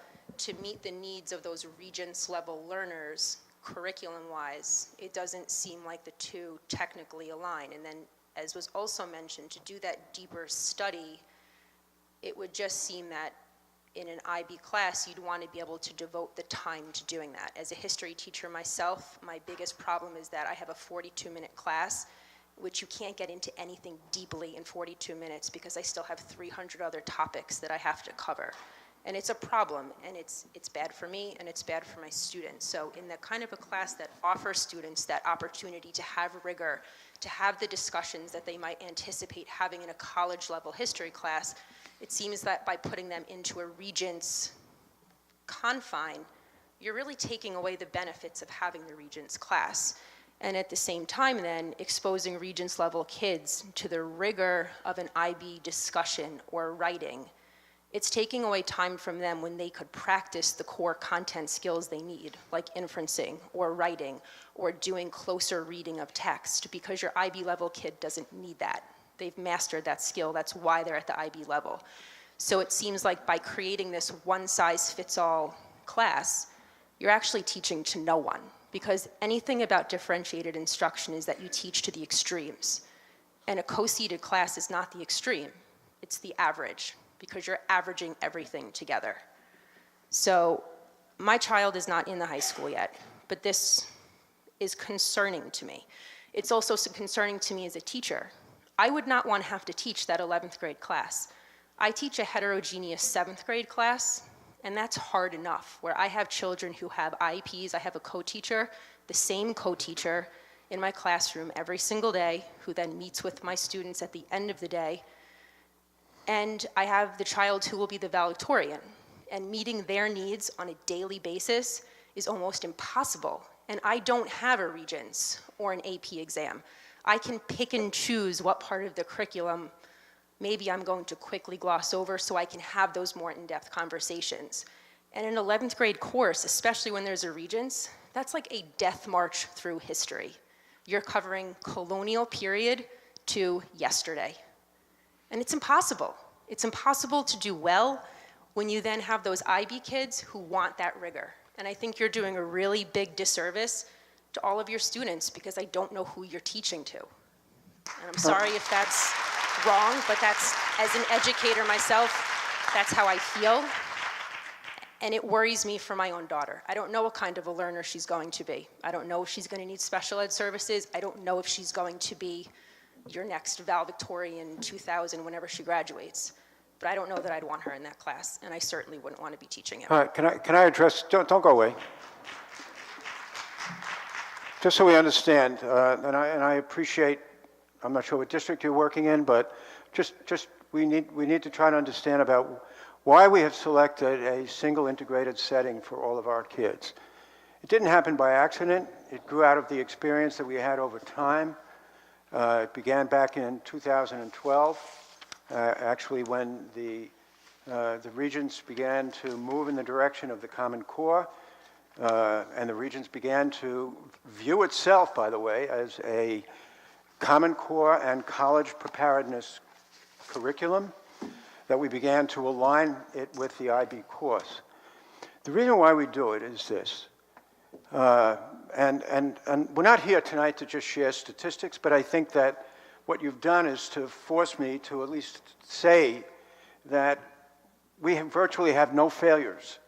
We have 1 or 2 kids a year who do not pass the Regents exam in both English and in social studies. So that when we made that decision and the alignment of those curriculums fell into our lap, the decision for integrating them made a lot of sense. Now, we have to go back also to the time prior to the integrated classes and understand that we did have both Regents and we had IB. Part of the reason for joining them together was that we discovered that the kids who were involved in the Regents-only classes did not pass at the same rate as did the other kids. So, since that time, what has happened? Once we integrated those classes, and I understand when you talk about rigor, and we're teaching only to the middle, I'm not sure that that's necessarily the way in which the model has to exist. And that's a common misunderstanding. And that's one of the things that we are going to be working very assiduously at making sure does not happen. Because we need to have a fully integrated curriculum as well and challenge every single student. One of the things that we have discovered over the years is that when we integrated that classes, 2 things happened. Everybody's performance got better. Not just the kids at the bottom and not just those kids who used to be enrolled in the Regents classes. Everybody, including the highest performing kids in that class. The second benefit that we did not anticipate was that prior to it, we used to average between 70 and 75 kids suspended every year. Once we moved to this model, our suspension in this high school dropped to 25 to 30. And it has sustained it at that level. What we've discovered about our children here in the school district, when you separate them, they tend to behave like everybody else in their class. When I integrate them, and each class looks like the entire community, they learn to be better than they might have been otherwise. And when I put a very high-functioning student with other kids, sometimes, cognitively, they are challenged to explain in ways in which they might not otherwise, which takes them, I'm sure you're aware of the various pyramids that are used to describe what happens cognitively when we challenge people to operate at different cognitive levels. The highest level is to explain it. Teach somebody. If I teach you, think about what that does to my understanding. So what I'm trying to say is that from an instructional point of view, we have learned so much about what our children have taught us that we are very, very strongly supportive of retaining that integrated model while at the very same time understand where the concerns are within this community about offering a choice. We are going to try to do both. We're going to monitor it extremely carefully next year. We will continue to engage people in the conversation. And by the way, just so you know, Those of you who are members of the PTA and in the leadership of PTA, and most of you are sitting here in this room, I'd like almost for you to have to stand up. You don't realize how well represented you may be by the leadership that exists within this PTA, who meet with us regularly, attend virtually every board meeting, and in fact, let us know very, very clearly what those are. And it is because of the SEP representation, and it is because of the PTA, to a large extent, that we're sitting here today making many of these modifications. So we listened, we heard, but at the same time, we have to be honest about what it is that we are trying to do with, and I say our children. We share your children. We want for them, I hope, the same thing that you want for your children. We want them to be prepared for the next level of instruction. I want to add one caveat, one footnote to this. Years ago, we had a long-standing, that lasted 2 or 3 years, debate. Why IB? Why not AP? We had both in this school district. In fact, in the 1990s, we tried to do both. We actually had classes and courses that we offered in which both IB and AP were in fact provided to our students. We couldn't do it. So we worked with the Board of Education at the time. We were not wedded to either the AP or the IB. We went back to the colleges and universities with our staff, took a look at exactly what it was that was going to be required of kids when they left us, and asked the question, what do they need to do when they leave us? As a college student, as somebody who enters the career market and is going to learn a new profession or learn a new skill, what is it that they need to do? It was on the basis of that information that we came back and decided to adopt the IB program because of the wide variety of opportunities that are provided to students to be assessed differentially during the school year, to work with us on a curriculum, to make sure that teachers are adequately prepared to instruct within that setting by IB itself along with us. And so consequently, it was because of that, not necessarily because of many of the things that I've heard discussed and that I've seen written about whether or not, well, this course or that course, I get credit at this college and somebody else gets credit for this school, for this course at this college. That's not what we are about. What we are about is preparing kids to continue their education or to enter the working profession and be prepared to learn whatever the new job is that they're going to take on. That's why we selected the IB to be what it was. And that it was a decision that was made in the 1990s after an exhaustive 3-year study with the Board of Education about all of the different options that were available out there in the community at large. So we want for your children, I think, what you want. We want them to be prepared for life's experience and what it is. Every single piece of information that is shared with us suggests to us that your children will have to be lifelong learners. Whether they enter the workforce when they leave us or whether they go on to study in college, learning is going to be a critical part of their adult life. They need to understand how to be independent learners and need to be part, and that needs to be a part and parcel of what it is that we provide. That's essentially the thinking behind where we have come from and where we hope to go.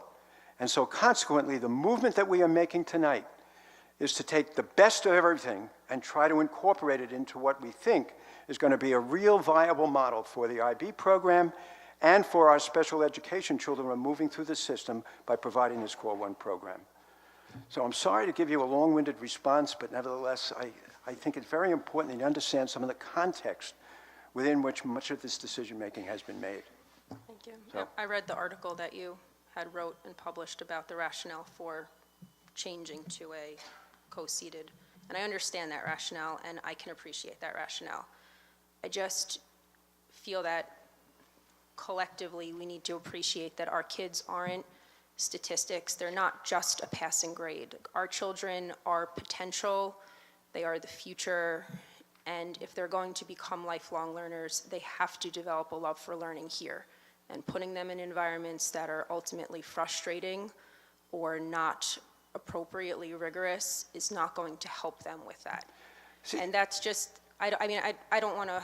No, that's okay. That's my only. It gives us an opportunity to engage in a conversation because I will tell you that, and again, getting back to statistics, only 1 out of 3 kids who enter college finish in 6 years. I don't know if you're aware of that or if anybody in the room. That does not happen with our kids here. If in fact we expose them to opportunities, and by the way, that the research suggests it's exposure to the higher level, not necessarily succeeding with a 4 or a 5 or a 6 on an IB test, or a 2 or 3 or a 4 on an AP exam. It is exposure to the challenges that exist, when in fact we're able to provide support during the years that that challenge is provided. You put them out into the college and university life that they have, the failure rates are enormous.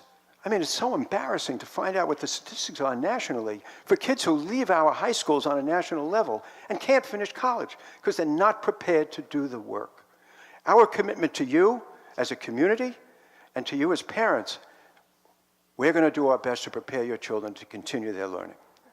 And I understand about statistics, and we stayed away from it. You didn't hear a single statistic, but I was kind of forced to just at least identify one. Thank you. So, thank you very much.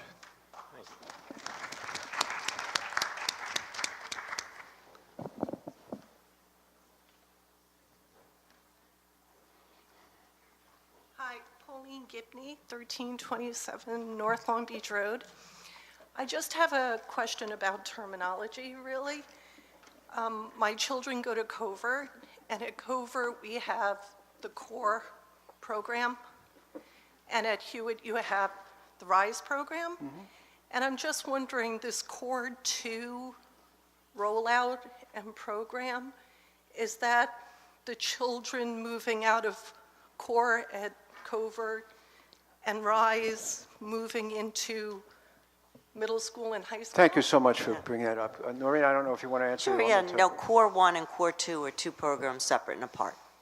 There'll be different criteria. Because at Covert, we call our kids at Covert, some of them are designated Core 1, and some of them are designated Core 2 in Covert. Oh, no, you might have been misunderstood. They're all Core 1 students. It's primary Core 1 in grades K to 2, and intermediate Core 1 in grades 3 to 5. The Core 2 program is a separate program, and as we explained, and it only existed in the high school when it existed before, and it's being reinstituted as a pilot in the high school as well. It's a separate pool of students. It's a separate pool of students, so it's more the IEP students, or? Oh, everyone in this special program will have an IEP? Yes. Okay, all right.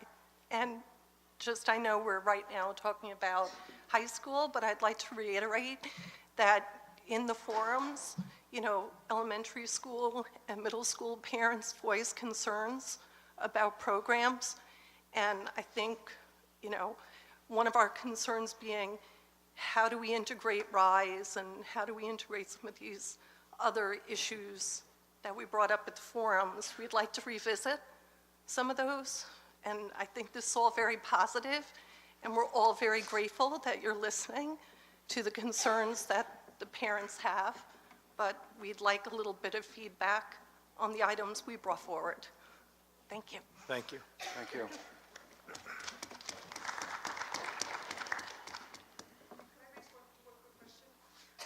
Come up to the mic, please. The teacher that's, Mary Ann Peterson, the teacher that spoke raised a very good point that her class has one constant support teacher. I think that next year, when you're doing this 11th grade co-seating, because I'm not supporting at all a 12th grade co-seating, so I'm just going to address the 11th grade co-seating, that it would be brilliant if the special ed teacher was in that class every day, especially because the rigor on the existing teacher, now to do this juggling act, they can work together, they can plan that curriculum together, they can be a team. I can tell you that my son is in a physics class and has a teacher assistant and a special ed one. The teacher assistants of the physics aren't really great in physics. It's not a surprise, very few people are great in physics. So, you know, he doesn't get the benefit. They say ask the teacher. I think there would be such a value, and you would, it makes sense. That's a team. You're going to need a team in there. Why not have the team a constant and that special ed teacher every day in the class? Thank Just you. something to consider. Thank you. We'll consider. Thank you. Thank you, Marion. Anyone else? Thank you very much. Now I'm going to turn to the board members for comments, questions, concerns. Mrs. Dion? Well, first, I think, like everyone, I'd like to thank all of the community members who have been showing up, all the PTA and SET members. Thank Central Administration and Mr. Murphy and your entire team. For those who never made it down here, we have like all of our administration here. They were here just in case, and thank you for showing up. And next time we'll call on you, we promise.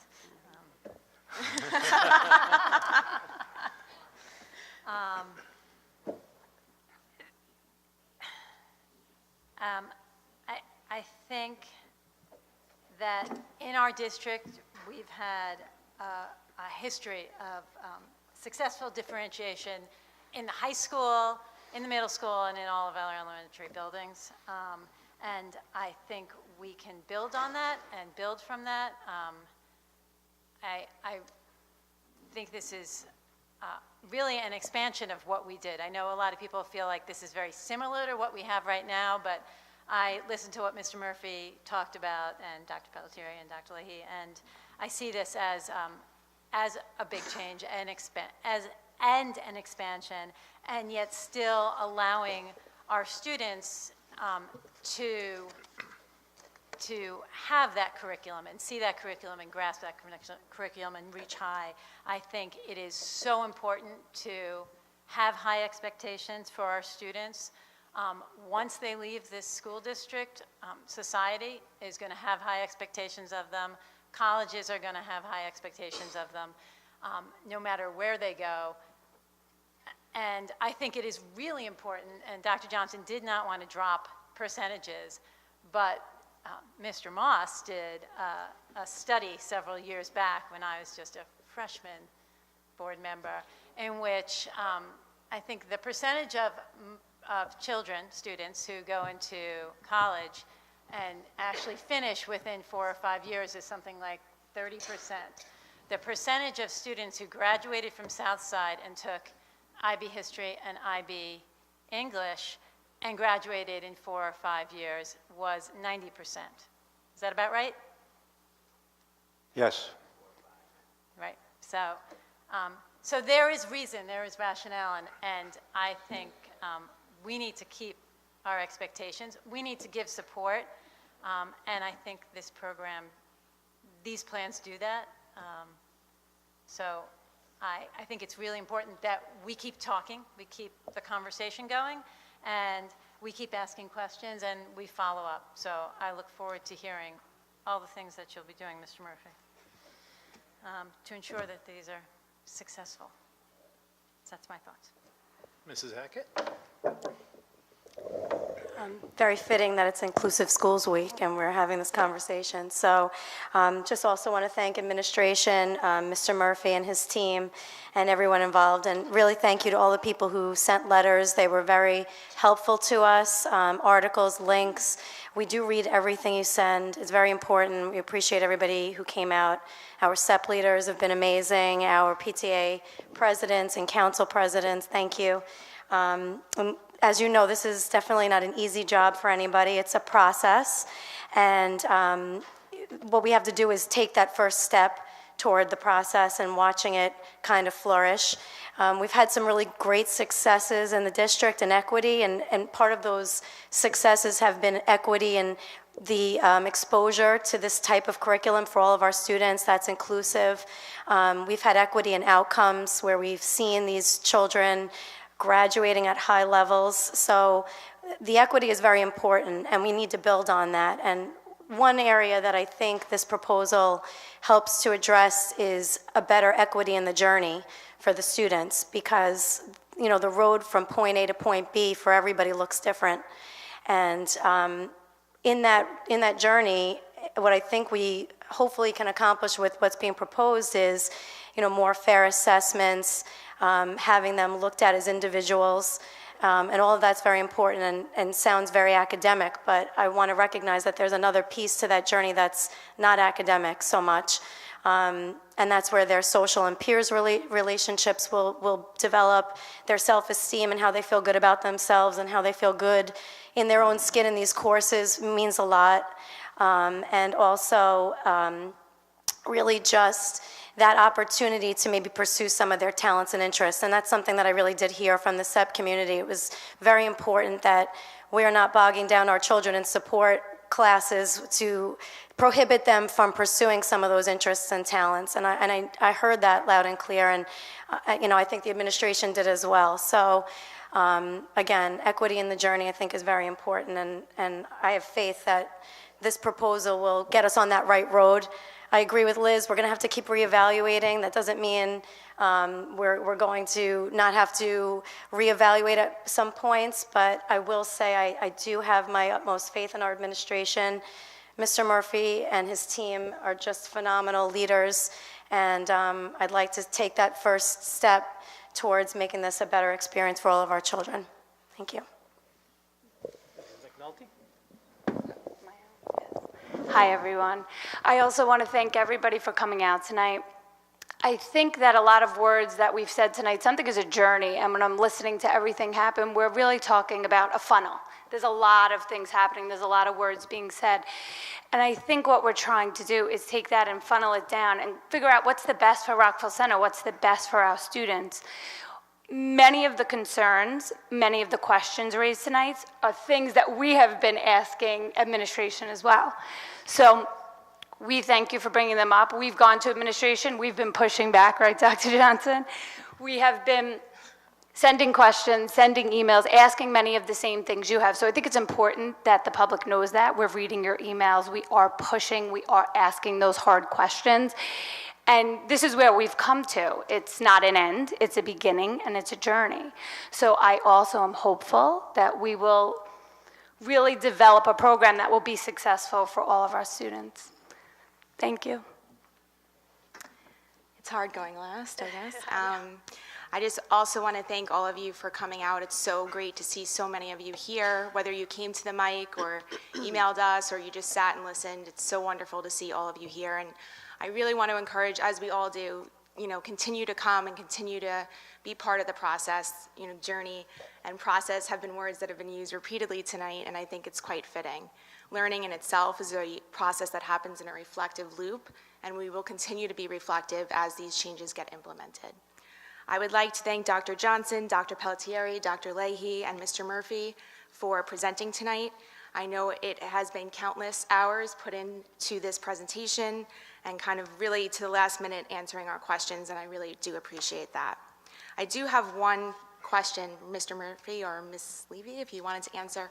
Could we just go back to the timeline for the parents? I know you said there's going to be a letter sent home.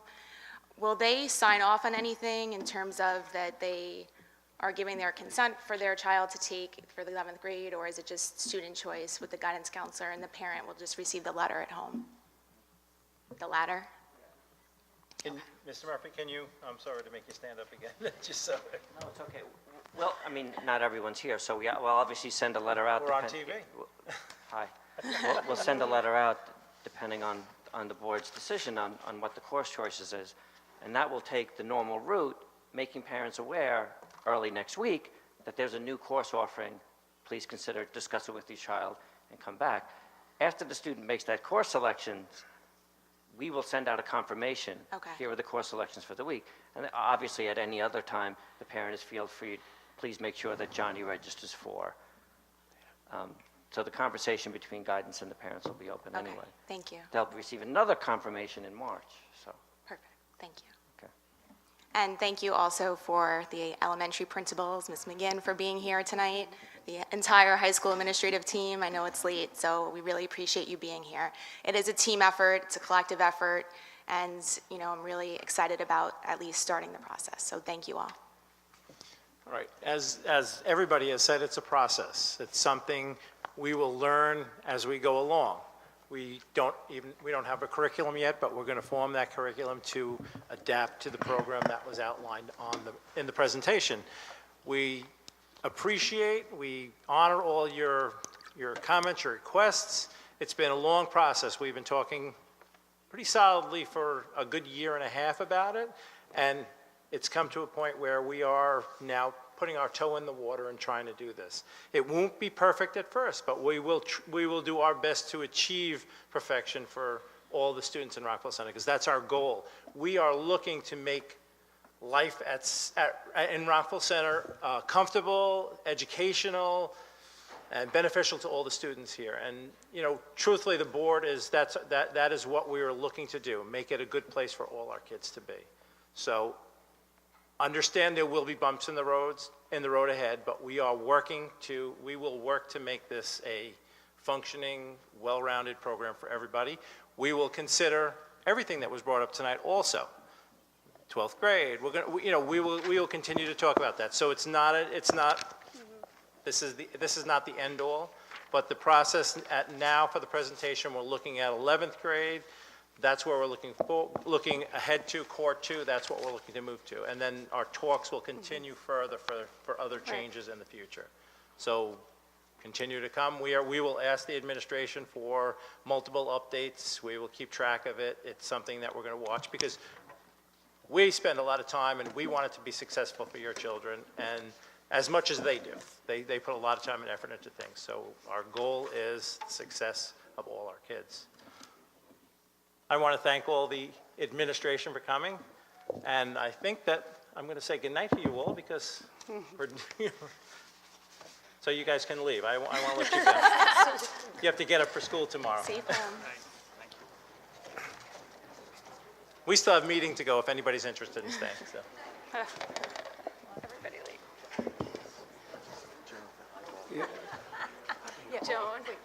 John, you know, before people leave, okay, one of the things that we may want to talk about is step one. Where do we go from here? And what I would like to do is to ask the board tonight to give us the authority to move forward with this plan, unless there are serious. In other words, I didn't hear any objections necessarily to the format that we are currently considering right now, and therefore I would like to suggest to the board that we be given the authority or the ability to move forward and begin to put in effect, for example, the curriculum, develop the model, and start moving forward, I mean, right after starting around January 1, in early January? Pardon me? Starting at 10 o'clock? Starting at 10 o'clock this evening, I think. All right, 10 o'clock. So how does everybody on the board Yes. prepared to move forward? Yes. So we're unanimous that we will move forward with the items in the presentation and look forward to the more detail that will come out as time goes on. But that's not to say that a lot of the things that came up tonight will not be on our agenda for the future for consideration and thought. Look, there are some really thoughtful recommendations that were made. Right. I know you guys are going to give it some consideration. We will too. But we're not going to, what we need to do, at least now, is move forward on the plan that we have in place. The board is looking to move forward on Core 2. Right? And the changes in 11th grade as suggested in the presentation. Thank you very much. All right. And then we'll move forward on, we will discuss the other suggestions brought up this evening. Okay. There's no decision on 12.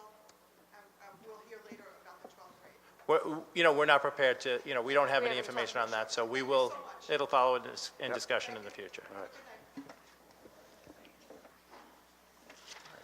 As everybody leaves. We have a little more business to discuss. What was that? Still have mic time too, you never know. Yep.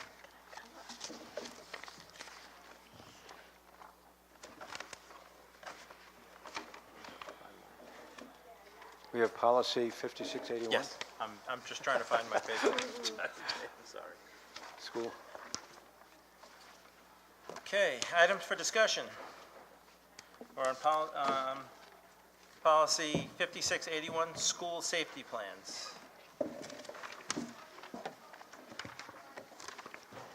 Does anybody have any further questions?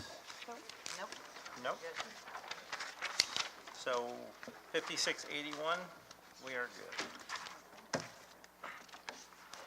75. So we're going to approve that tonight, Jackie?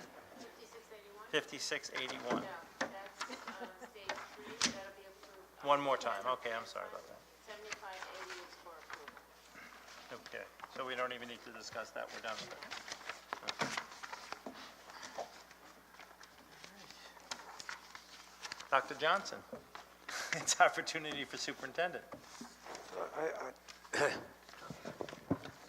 I think you guys have said it, I've said it. I mean, look, it's been a long and arduous process. This really is only one step in that process tonight. We heard from the community, I think.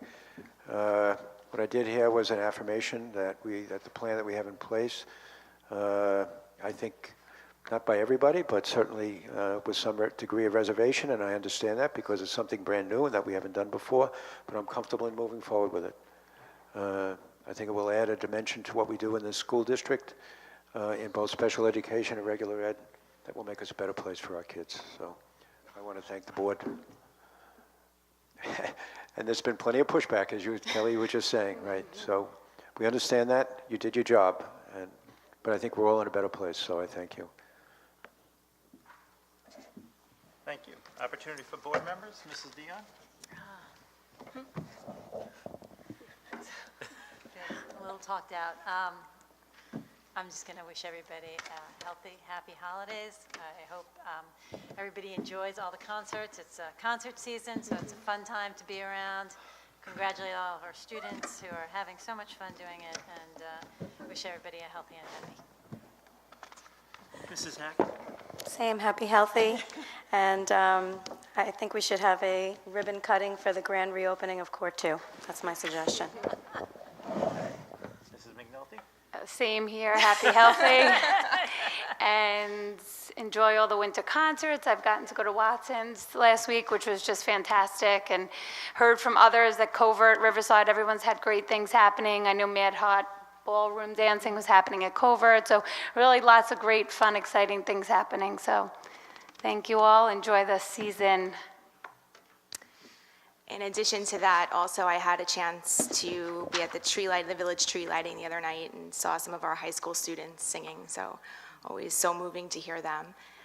The concerts have been wonderful, and looking forward to a happy and healthy holiday season, and I wish that for all of you and your families. Thank you. I'd just like to remind everybody, our next regular Board of Education meeting is on January 9th. This is our last meeting of this year, of this calendar year, I should say.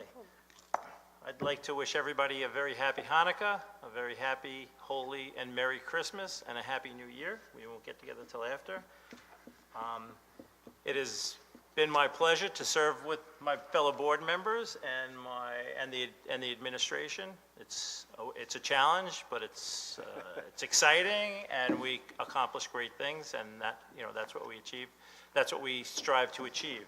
A small token of my gratitude and I guess friendship are the points that is on the table for all of you.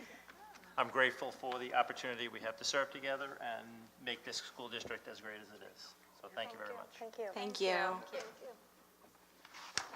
Right. Opportunity for visitors on any other topic. I mean, I guess you could speak to this topic also, but if you had any other topic you wanted to bring up? Nobody? Everybody's talked out? Exhausted you all. Okay. Can I have a motion to approve the minutes as listed on the agenda? So moved. Second? Second. Any questions? All in favor? Thank you. Aye. Aye. Can I have a motion to approve the financial reports as listed on the agenda? The gift, the acceptance of the gift. Oh, wait. Oh, I'm sorry. Yeah, there's camera that right. Dr. Johnson? Yeah, I recommend that we accept the gift of a camera and lenses from a resident. Different camera. Yeah, Different more camera. cameras. Thank you for that from the village resident. I'm sure it'll go to great use. All in, do you have a motion to accept the gift? So moved. Second. Any questions? No? All in favor? Aye. Thank you. Thank you. Having a motion to approve the financial reports as listed on the agenda? So moved. Second? Second. Any questions? All in favor? Aye. Can I have a motion to approve receipt of financial reports as listed on the agenda? So moved. Have a second? Second. Any questions? All in favor? Aye. Can I have a motion to accept the items for action? A through, Do we need And to there's amend an item D?